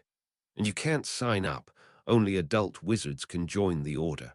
Voldemort can't take over everyone's body. At least I hope not. He can only do it with Harry. And I don't know what my parents and Professor Dumbledore are planning to do to get Harry back." Jenna looked at her with sympathy and squeezed her shoulder. "There must be something we can do. Right, Margaret? I can see the wheels turning in that head of yours. What do you say?" "I don't know," Margaret said. "I've never heard of a spell that can do something like that. I'm sorry, Emily. I don't know if there's anything we can do." "I know we can't save Harry," Emily said. She had accepted that fact already. "But maybe we can still help Bridget." She showed them the velvet-bound diary she had found in Bridget's cabinet in the hospital wing. "Is that her diary?" Jenna wondered, examining the small padlock. She took the diary, and before Emily could object, threw it on the floor and began to stamp on the lock with her shoe. Nothing changed, except that the velvet became a little dirtier. "Oh, stop it," Margaret said with an eye roll. She took the dusty diary, pointed her wand at the padlock, and recited with great precision, "Alohomora." The lock opened with a satisfying click. "We'll learn that in charms in a few weeks," Margaret said proudly. "I went through the whole book over the Christmas holidays." Jenna gave Emily a look. Emily was more interested in Bridget's diary, which was now wide open. The white parchment pages were covered in Bridget's small, neat handwriting. She started to read, with Margaret and Jenna looking over her shoulder. The first few pages were written a little before the start of the school year, and dealt with Bridget's excitement about starting at Hogwarts. After that came a few pages about the train journey and arriving at Hogwarts, some of which she probably wrote as they were all sitting together on the train. Bridget even mentioned Emily and her friends in a few words, and concluded the acquaintance by noting that the three girls hadn't been sorted into Ravenclaw with her anyway, so there was no point in imagining that they could be friends. The next day, Bridget wrote enthusiastically about the classes on the first day of school. She ended the day with a brief description of her classmates, who didn't seem enthusiastic about becoming her friends and didn't share her great passion for knowledge as she had hoped. "That's a bit sad," Jenna said as Emily turned a page. It always seemed like Bridget didn't want to be friends with anyone. Was it all just an act, and secretly she was lonely and miserable? After that came a few pages full of descriptions of the class curriculum. Emily began to flip through them with increasing speed, looking for something more interesting. Finally, about 2 weeks into the school year, Bridget started to write about something other than classes. "Dear Diary, I finally made a friend today. Her name is Cho, and she's in her 7th year, but I think we can be good friends. She's in Ravenclaw, too, although I've never seen her in the common room. I see her almost every day when I go to my usual spot in the library. She's always alone at one of the corner tables that no one sits at. She's usually crying. Today, I was brave enough to go up to her and ask her if she was all right. She told me her boyfriend was killed at the end of last year. I didn't know what to say to that, so I just said I was sorry and patted her shoulder while she cried. She cried a lot. I tried to talk to her about the charm Professor Flitwick taught us that day, but she didn't seem very interested. She preferred to go back to the common room. Maybe she was too sad to talk. I'll try again tomorrow." "Cho, that was the other girl who was attacked, the one you found, wasn't it?" Margaret asked Emily. "The one who killed herself?" Jenna asked anxiously. "Yeah," Emily replied. She didn't want to continue thinking about poor Cho's fate, so she kept reading. It didn't seem like Bridget's attempts at friendship were well received by Cho. From Bridget's descriptions, it seemed that at first she tried to gently push her away, but when the girl didn't take the hint, Cho pointedly asked her to stop talking to her and started to avoid her. But Bridget wasn't ready to give up so easily. The enthusiasm she had previously directed at her studies was now directed at Cho. At first, she watched her from afar, but after a few days she started to follow her. She described how the other girl would abandon her friends in the corridor to go and be alone in the toilets and cry, and what a dressing down she got from the Quidditch team captain when she couldn't concentrate on the snitch during practice. Bridget developed the habit of watching Cho from a distance as she wandered like a ghost through the castle corridors. "I don't know whether to pity Bridget or be afraid of her," Jenna said. "It really doesn't sound healthy," Emily admitted. That must have been why she was following Cho the night she was attacked, and why she acted so strangely about it. She was about to continue reading when a noise outside the classroom door startled her. She managed to hide the diary inside her robes just as the door opened. Hermione stood in the doorway, her hair wild and her prefect's badge gleaming on the lapel of her robes. "There you are," she said with a mixture of chiding and relief. "We've been looking all over the castle for you. Why aren't you in class?" Emily and her friends started to stammer and make excuses, but Hermione didn't really want to hear them. "Come with me. Professor McGonagall is waiting for you," she said, and motioned for them to leave the classroom. Emily and her friends followed her obediently.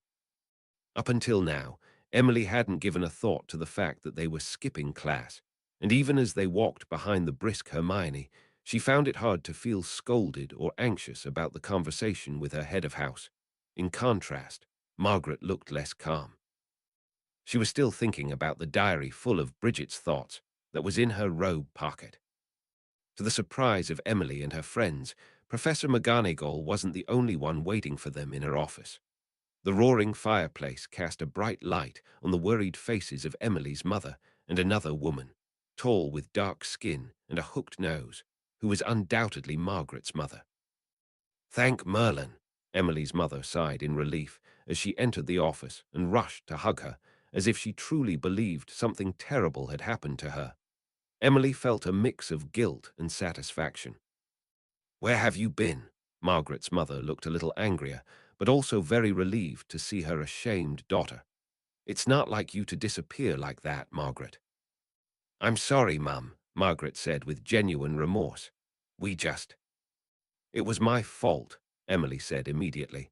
"I convinced Margaret and Jenna to skip class." Seeing her mother's disbelieving look, she met her eyes bravely and added with a hint of anger, "I wanted to talk to someone about what happened to Harry. I told them everything. And I mean everything. Voldemort, Ginny, the Order, everything." Hermione, who was still in the room, coughed uncomfortably and looked at Mrs. Mohari. Emily." "It's all right, Miss Granger. Mrs. Mohari herself joined the Order a short while ago. So everyone in this room is in on the secret," McGonagall said, giving Emily a look of admonishment. "But that doesn't mean one can talk about it so openly in front of people who aren't supposed to know about it, especially classmates." "Mum, is that true?" Margaret asked her mother excitedly. Mrs. Mohari sighed, and her gaze softened. "I didn't plan for you to find out, Margaret. The very knowledge of the Order's existence carries many dangers." Margaret opened her mouth, no doubt to question her mother on the subject, but McGonagall interrupted her. "As much as the current situation is difficult, Miss Potter, it is no justification to skip class, and certainly not to incite your friends to do the same," she said sternly. "Your parents will also be informed of your disciplinary transgression, Miss Winterbottom, and 30 points will be taken from Gryffindor. Now hurry to your next class before you miss that one too." Emily and her friends left the office without arguing. They hadn't gotten more than a few steps away before Emily's mother came out after them and called her to wait. "See you in class," she said to Jenna and Margaret, and retraced her steps reluctantly. Emily's mother took her aside, and near one of the frost-covered windows, she hugged her again. "I'm sorry," she said to her. "I'm sorry if you feel that your dad and I have neglected you since what happened to Harry. We're so distressed and worried about him. But that's no excuse to neglect you. I want you to know that if you need to talk about what happened, you can always come to us. We'll always be here for you." Emily nodded against her mother's shoulder, her throat tight with tears. "Okay," she said, even though she didn't quite believe her. "Do you want to talk about it?" No, Emily felt an urge to be as far away from her mother as possible at that moment. "I need to get to class. See you later." Emily couldn't concentrate in class that day. She didn't think about the points Gryffindor had lost because of her, and not even about Harry. When it was time for dinner, she and her friends quickly cleared their plates and hurried back to the dorms to continue reading Bridget's diary. After a few more pages in which Bridget described Cho's daily routine in disturbing detail, there was a page written in faint, uneven letters, as if Bridget had been trembling a little while she wrote it. The date at the top of the page was the date Cho was attacked. "Dear Diary, something awful happened today. Cho skipped her Quidditch practice today and went for a walk in the castle, probably to take her mind off Cedric. That's the name of her boyfriend who was killed last year. There were other students in the corridors, and Cho must have been trying to find a place to be alone, because when we got to the corridor on the 7th floor, she stopped in the middle of the corridor and started crying again. I've never been in that corridor before. I know because there was a painting of trolls dancing ballet that I'd never seen before." Cho started walking back and forth in the corridor, and while she cried, she kept mumbling things to herself like, "I wish I'd just disappear." I wanted to run to her and tell her that she didn't have to disappear, that there were still people who loved her even though Cedric was dead. That I loved her. But before I could muster the courage to do something like that, something strange happened. A door appeared in the bare wall opposite the painting of the dancing trolls. Cho looked no less surprised than me to see the door appear there. She even stopped crying. She looked left and right to see if she was alone. I was hiding behind a suit of armor, and she didn't see me, and went into the secret room. The moment she closed the door behind her, I ran there and quietly opened the door. Inside was a huge room, bigger even than the great hall, filled with towers upon towers of objects. Cho looked very small among all those objects. She started to walk deeper into the room. I followed her. This room must have been some huge secret storeroom. There were broken pieces of furniture, mountains of dusty books, toys, robes, pointy hats, stuffed trolls, everything you could think of. Cho stopped to examine an acid-stained cabinet, and then moved on to look at a large mirror that stood next to it. She looked at herself up close, cleaned the makeup that was smudged from crying, and fixed her hair.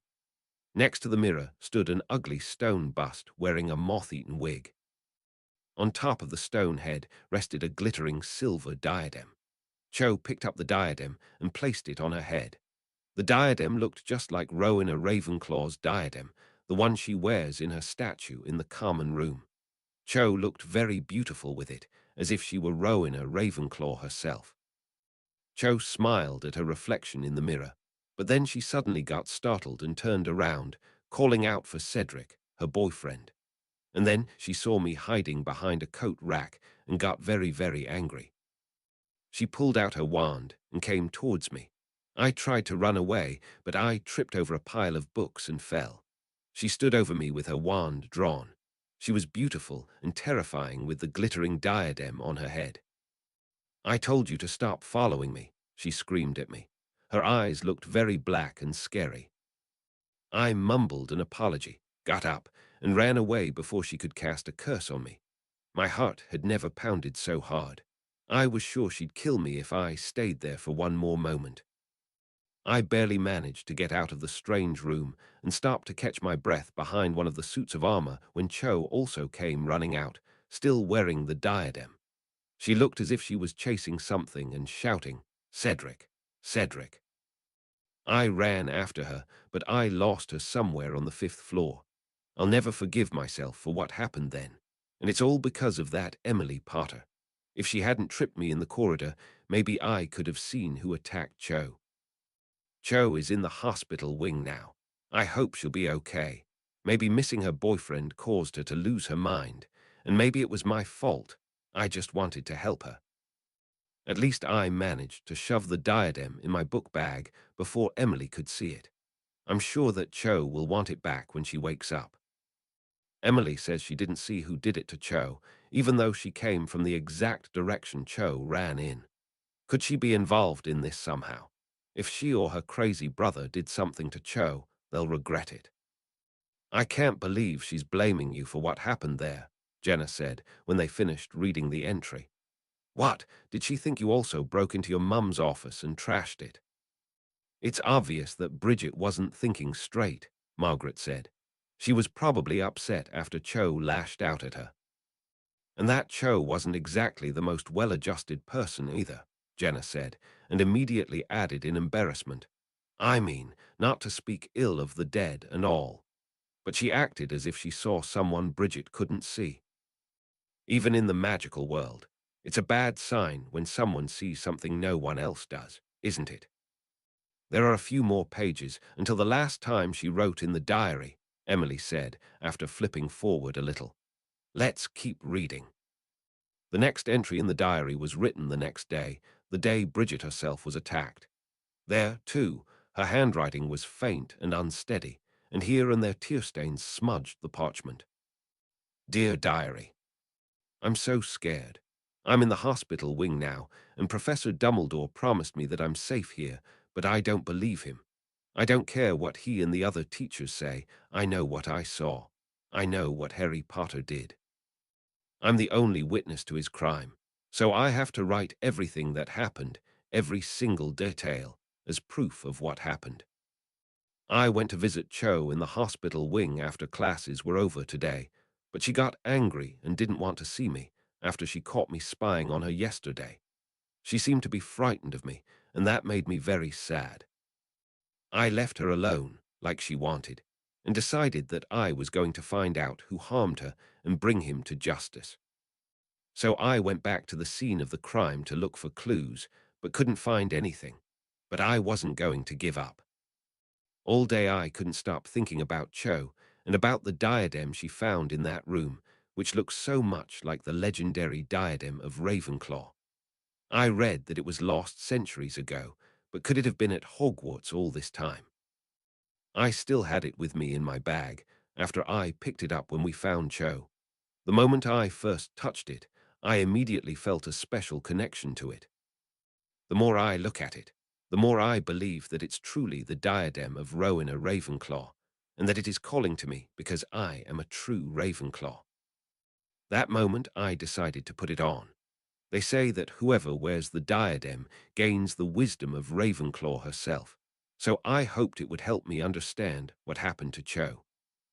And that's how I felt the moment I put it on, as if the whole world was spread out before me like an open book, and that there was nothing I couldn't learn or do.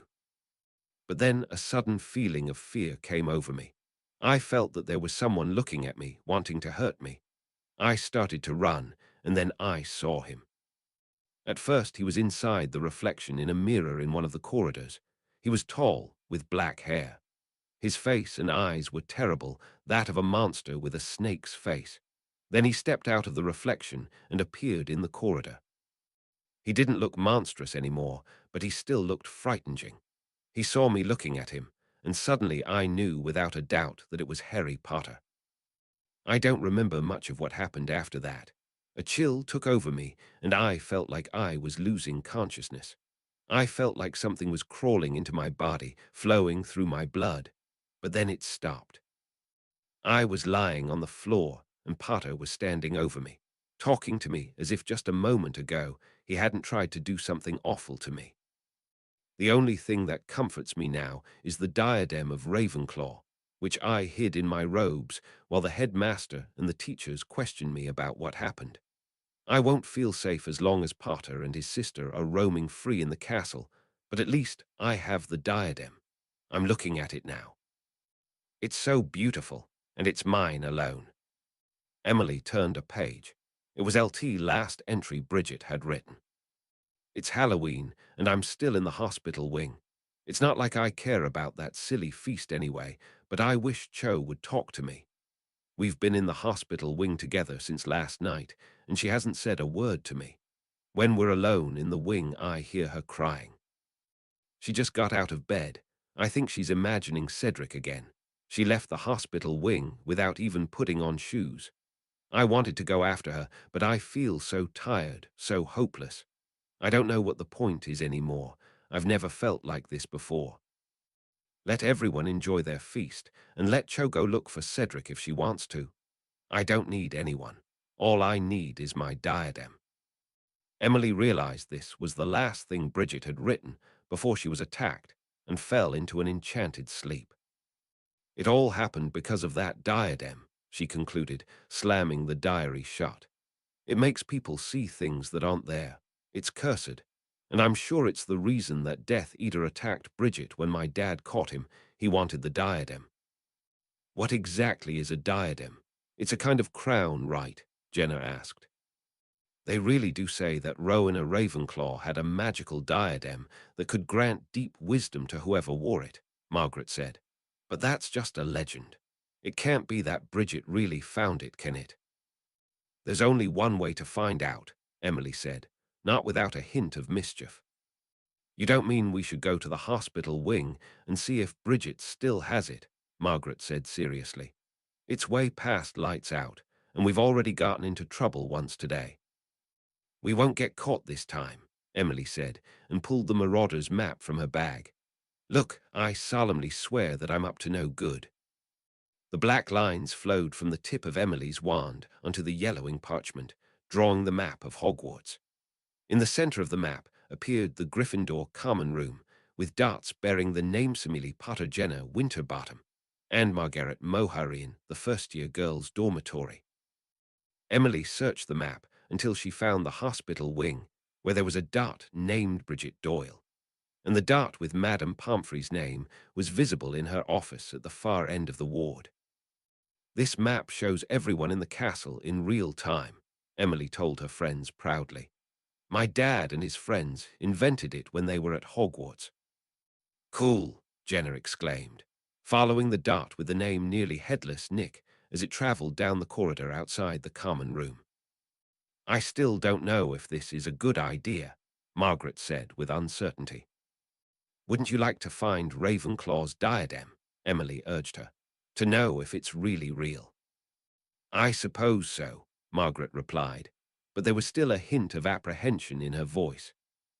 "Let's go," Emily said to her friends before either of them could change their minds. There was a small voice in the back of her head that told her this was something she should report to Professor McGonagall or her mum, and not go looking for the diadem herself.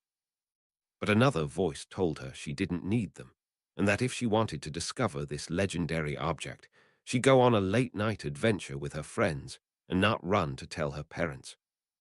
The common room was still crowded at this hour. Emily noticed that Hermione was engrossed in her homework and Ron was staring into the fireplace with a faraway look. They didn't notice when Emily and her friends slipped through the hole behind the portrait. Emily and her friends navigated the corridors using the map, avoiding the ghosts and patrolling teachers. Once they almost ran into Professor Snape, and Emily was sure he was going to catch them, but they hid behind a nearby tapestry and he passed without noticing them. Finally, they reached the hospital wing and slipped inside silently. "I can't believe we're doing this," Margaret whispered tensely. "Relax a little, Margaret. This is fun," Jenna, who was still flushed since the close call with Snape, whispered back excitedly. In the faint moonlight that filtered through the narrow windows in the hospital wing, Emily fumbled between the beds until she found the one where Bridget was sleeping. Nothing about her had changed since she had visited her in the morning. She carefully put her hand under the other girl's pillow. "Ah, Emily, maybe we shouldn't touch the cursed crown that makes people go mad," Jenna suggested uncertainly. Emily ignored her. Her hand closed around something hard and cold under the pillow. When she pulled it out, she was holding a delicate and beautiful silver diadem, adorned with sapphires that sparkled like stars in the moonlight. "Wow," Margaret gasped in awe. Emily, mesmerized by the sparkle of the gemstones, was struck by a feeling that someone in the room was going to harm her. She looked at Margaret and Jenna, who were looking at her diadem. She pressed it to her chest and recoiled sharply, a feeling of sudden panic gripping her. "Emily," Jenna said worriedly, but Emily knew it was all just an act. Margaret and Jenna weren't really her friends. She was alone in the world, like Bridget, just her and her diadem, which whispered to her that if she didn't do something quickly, the other girls would steal it from her, and then she would truly be completely alone. "Stay away from me," she said, barely recognizing her own voice. Suddenly, she was holding her wand, pointing it at the other girls with a steady hand. She didn't know what she meant to do with it. She didn't know any curses that could harm someone, but an almost animalistic urge to protect herself, and the diadem made her keep it drawn. "Emily, you're not acting like yourself," Margaret said, sounding frightened, her eyes very large in the moonlight. Jenna made a sudden movement. Emily whipped her wand towards her, and without being aware of what she was doing, she summoned a powerful burst of red sparks. They hit Jenna directly in the chest, and she was thrown to the floor with force. "Help, somebody!" Margaret shrieked in terror. "What's going on here?" Madame Pomfrey stormed out of her office, and all the lights in the hospital wing suddenly turned on. Dazzled, confused, and terrified, Emily turned. She had to escape, but then something hard and hollow hit the back of her head. The world spun around her, and she sank into darkness. Ravenclaw's diadem is one of a series of objects that are under the dark influence of Lord Voldemort. A deep and solemn voice penetrated the darkness in Emily's head. She was lying in a soft bed, her body very heavy and her head throbbing with pain. "If what you say is true, it seems that Miss Doyle and Miss Potter were under its control," as was poor Miss Chang. It is possible that her prolonged exposure to the diadem, combined with the grief she was feeling, was what pushed her to end her life. "Will Emily be all right, sir?" Jenna's voice asked. Like a knife stab, Emily remembered what she had done to her friend. She opened her eyes. The light in the hospital wing pricked the back of her eyes with pain, and saw Jenna sitting in a bed next to hers, being tended to by Madame Pomfrey, and Margaret sitting on the edge of her bed, being hugged by her mother. In front of them stood Professor Dumbledore. Emily's parents were also there, standing at the foot of the bed she was lying in. When she opened her eyes, her father turned towards her, so she quickly closed them and pretended to be asleep. The shame she felt was unbearable. "I believe she will be in due course," Professor Dumbledore said. "Being under the influence of Lord Voldemort is no small matter, and it's always difficult to cope with the fact that someone else controlled your actions. She will need the support and forgiveness of her friends, but yes, Emily will be fine. And so, it seems, will Miss Doyle. I wouldn't be surprised if the proximity to the diadem was what had prevented her recovery. It is now quite clear that the purpose of the curse cast on her by Voldemort's agent was to make her reveal where she had hid it, so he could take it back, before he had been interrupted." Tears burned Emily's eyes behind her closed eyelids. "What will you do with the diadem now, sir?" Margaret asked. "We will destroy it, so that it will not cause any more suffering," Professor Dumbledore replied steadily. "You should have come to us immediately when you found out about it, and not gone to find it yourselves," Margaret's mother said sternly, her voice laced with worry. "I know, Mum," Margaret said with remorse. "I shouldn't have given Emily the Marauder's map," Emily's father whispered, so that only she and her mother heard him. "She would have found a way to do it without it," Lily whispered back. "She's been having a very hard time since what happened to Harry, James. She feels that we're neglecting her." "I know," James replied in a tone Emily had never heard him use around her, and she again felt them looking at her. And Emily wasn't at all sure she was going to be all right, at least not any time soon. Chapter 43. Repentance. The winter wind roared through the treetops of the forest, shaping the remaining snow on the ground into clouds of frozen, stinging ice. Inside the hidden caves deep beneath the forest floor, the roar was no more than a dull whistle, swallowed by the noise and laughter of the dozens of people who had gathered there. They weren't exactly people, but werewolves. Scarred, wild-haired, and filthy, this was the largest gathering of their kind in almost 15 years. The smoke of roasted meat filled the caves with a strong, suffocating smell, and fire whiskey and ale filled the cups. It was a celebration. Only one of those present did not participate in the eating, drinking, and crude jokes. He was wearing a tattered brown robe, with a hood that hid his face. The celebrating werewolves paid no mind to his gloomy presence. A roar of cheers and applause echoed in the space as one man climbed onto a rock in the center of the cave. He was a fairly old werewolf, his hair as gray as steel and his teeth as yellow and pointed as a wolf's. He grinned at the cheering werewolves with a malicious and satisfied air. At his side was his young protege, a large and fresh scar on his young, handsome face. The man in the hood felt a spark of victory at the sight of that scar, as he was the one who had given it to him a few months ago. "Greyback, Greyback, Greyback." "Friends," Greyback barked in a rough voice. "Tonight we celebrate the return of the Dark Lord. After 15 long years of hiding from the vile Ministry of Magic, it's time to come out again and take our revenge." The werewolves cheered wildly. The man in the hood sat as still as a rock. "The full moon is close," Greyback said with fervor, almost with hunger. "This time we will leave here in droves, under the protection of the Dark Lord, and feast on the flesh of anyone who dares to stand in our way." The cheers of the werewolves were deafening. Greyback got down from the rock, took a deep gulp from a mug of ale that Vargan, his young heir, handed him, and then began to make his way towards the entrance of the cave. Vargan tried to accompany him obediently, but Greyback pushed him aside and went out alone. The man in the hood followed him in silence. Greyback went out into the wind-swept forest. The rustling of the leaves was almost deafening, so loud that he didn't hear that someone was following him. He stopped next to a tree a few meters from the cave entrance to relieve himself. Under the cover of darkness, the man in the hood took a wand from the pocket of his robe. With a steady hand, he aimed it at the werewolf, who did not notice him among the trees in the dark. He took a deep breath, repeating the words in his head so as not to make a mistake. He had only one chance, and he wasn't going to waste it. Before he could recite the deadly curse, a hand appeared and covered his mouth. A second pair of hands grabbed him and dragged him back. He tried to fight, but they were two, and he was one. They dragged him away from Greyback and the cave entrance and threw him against a rock that jutted out among the trees. Then a strong light came on and blinded him. He wasn't afraid.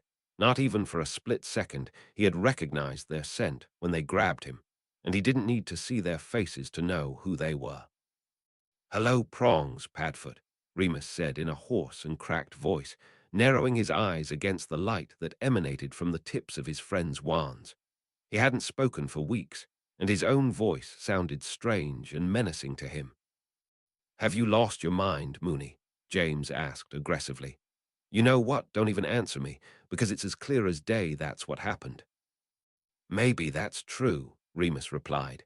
He spoke without enthusiasm, but inside, anger towards his friends began to bubble for stopping him from getting the revenge he sought. "How did you find me?" "We knew you'd do something stupid to try and punish yourself for what happened," Sirius said. "And the order says that the werewolves are gathering again in the north. We just put two and two together." "Good for you. You got an O on your OWL," Remus said with heavy bitterness. "But what I'm planning to do to Greyback is none of your business. It's not like he's a saint or an innocent, not to mention that he's gathered all the werewolves in Britain to wreak havoc and death on the next full moon in 2 nights. And if he dies, do you think that'll stop them?" Sirius replied. "The only thing that will do is turn you into a murderer.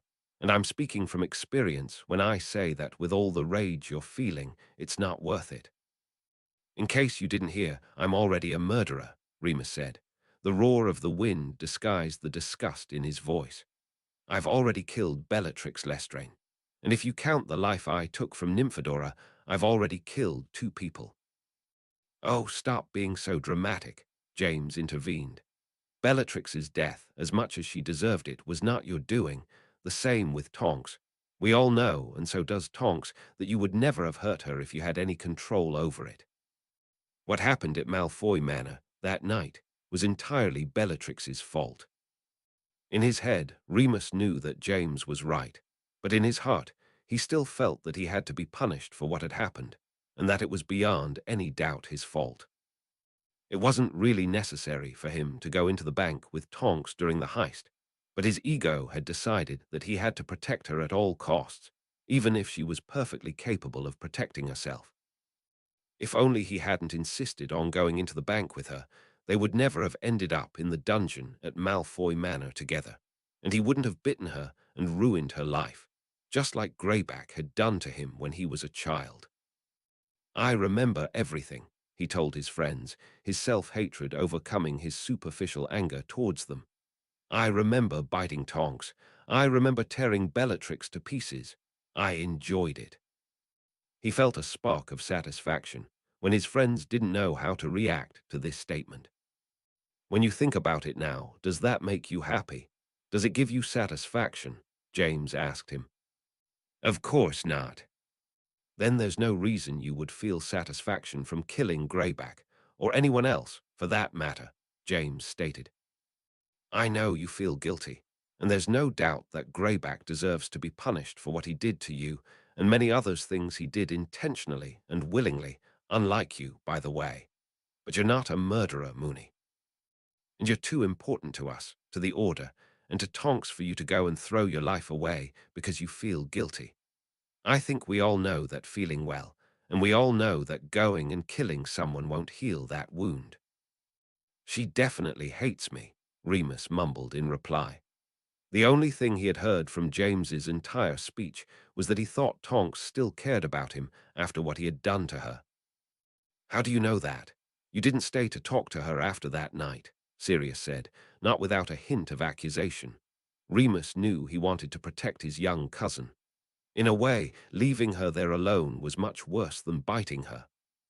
"She's confused, scared, and angry. The full moon is in 2 days, and she doesn't know what to expect.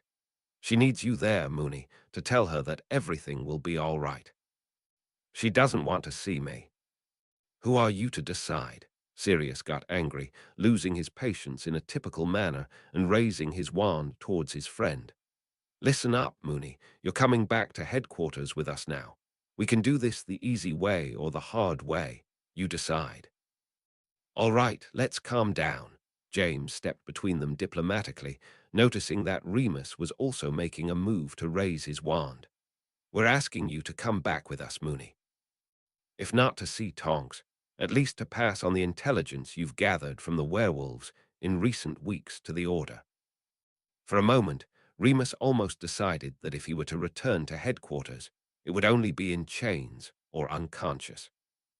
Maybe he couldn't win a duel against the two of them, but he could at least do a little damage before they defeated him and dragged him back to face the consequences of his actions. But another voice, a more sensible and mature one, overcame this urge and told him to stop. It reminded him of how many years he had lived in suffocating loneliness, and how lucky he was that after all that time he got his friends, his family back. And how lucky he was that they cared enough about him to go and look for him at night in a forest full of werewolves to stop him from doing something stupid and bring him home. "All right," he said after a long struggle. A small sense of panic raised its head when he thought about the possibility that he would have to face Tonks. "Let's go." Dumbledore called an emergency order meeting so that everyone could hear Remus's report. He would have preferred to give the report to Dumbledore in private and not have to endure looks of accusation and disgust from the other Order members.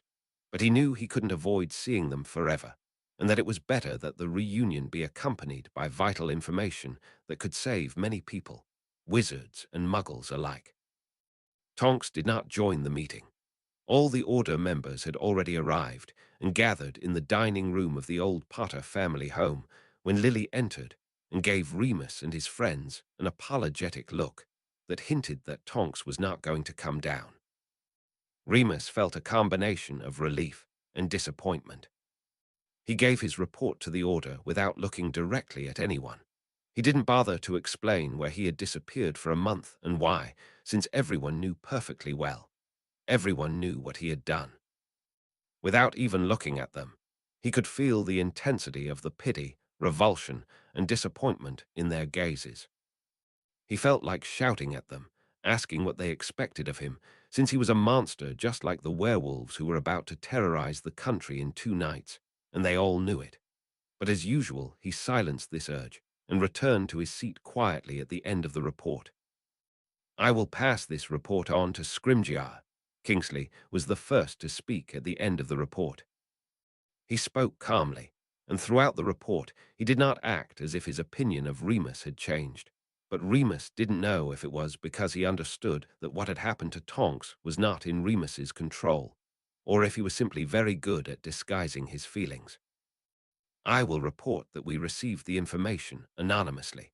He will be able to make sure to deploy auras on standby throughout the country and warn wizards and witches to stay home. He must talk about this with the minister and make sure they also warn the Muggles," Arthur said. Since Ginny was kidnapped, Marley had stopped coming to meetings, but he continued to come diligently, even though his hair had turned almost completely white from worry and his face was thin and haggard. "Tell them there's some dangerous criminal on the loose, and they need to seal their doors and windows well and stay inside. I can make a few appearances in front of Muggles around the country, just in case Fudge messes up the message," Sirius said. "Finally, you'll be useful for something, Black," Snape commented with contempt. Sirius told him cheerfully to bugger off, but unlike in the past, he wasn't really bothered by the comment, because he knew that he had contributed quite a bit to the effort to find and destroy the Horcruxes, even though most of the other Order members didn't know about it. "That's enough," Dumbledore intervened calmly, as if separating two quarreling boys at school. Remus noticed that the headmaster's mind was a little distracted, something that was not noticeable the last time Remus had seen him. "Arthur and Kingsley, you will spread the rumor at the Ministry of Magic. And as for the rest of you, warn as many people as you can about the threat. Sirius, you will stay here and will not expose yourself to anyone, neither Muggle nor wizard. On the night of the full moon, we too will disperse throughout the country, especially in Muggle towns, and do everything in our power to protect the residents from a possible attack." With these words, Dumbledore closed the meeting without asking if anyone had anything to add, and left. Remus was tempted to think that this strange behavior was related to him, but he knew that the headmaster had more serious concerns. "Did something happen while I was gone?" he asked James as the Order members dispersed. Aside from a few faint smiles and nods, no one came up to tell Remus they were happy he was back, but he hadn't expected it either.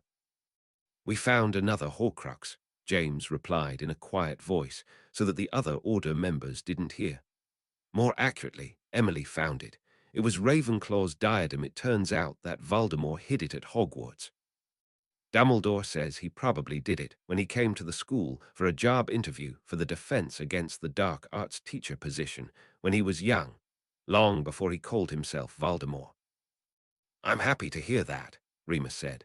This was good news, a sign that they were one step closer to defeating Voldemort and bringing Harry and Ginny home, but it didn't explain Dumbledore's suspicious behavior. "Are you going to go talk to Tonks?" Lily asked from Remus's other side. "Does she even want to see me?" he replied with a question. "She does," Lily said. "I won't lie, she's angry that you left without saying anything. But I also know that she's scared of what will happen on the full moon, and that if there's anyone who can calm her down now, it's you. You're the only one here who can understand what she's feeling." As much as he wanted to find an excuse to postpone the inevitable meeting with Tonks, Remus knew that he had to trust Lily's emotional intelligence and go talk to her. "Good luck," James said with empathy as Remus got up and left the dining room after the last of the Order members had left, and made his way up the wide stairs to Tonks's room.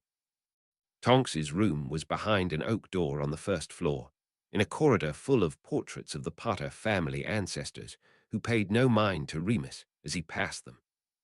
With his heart pounding, as if he were facing a life-threatening mission and not just an unpleasant conversation, he knocked on the door. "Go away," Tonks's voice came from inside immediately. "Tonks, it's me," Remus said. "I said go away," Tonks repeated. But Remus did not go. He remained standing, frozen, in front of the closed door. Thinking that it would be easier to say what was on his mind to the door than face to face, he said, "I'm so sorry, Nymphadora. I'm so sorry for what I did." The door was flung open. Tonks stood in the doorway of the dark room, but she didn't look like Remus remembered her. Her hair was not an electric pink or blue as it usually was, but disheveled and mouse brown, and her face, which was heart-shaped, was grey and cold as stone from anger. She was holding her wand in a pale hand. "Don't call me Nymphadora," she said in a voice as cold as ice. Remus didn't dare to look into her eyes for fear of what he would see there. "And what exactly are you sorry for?" "I'm sorry that I turned you into what you are now, that I condemned you to the same fate as me." Tonks raised her wand, and Remus barely had time to dodge a curse she sent in his direction. "Hey, watch where you're aiming that thing," a portrait whose frame the curse had almost hit yelled. "You still don't get it," Tonks said loudly. Remus didn't know she was capable of showing such rage. It was a side of her that he hadn't seen yet. "I was there that night. You already said it then. The thing you should really be sorry about is that you left me there alone after it was all over." I don't know what to say," Remus replied stupidly, unable to comprehend the fact that she was more angry that he had left her than that he had condemned her to a lifetime as a monster. I was so I was so ashamed. And also, I didn't think you would want to see me. His excuses didn't seem to calm Tonks down, only to make her angrier. She raised her wand again, but this time he didn't dodge.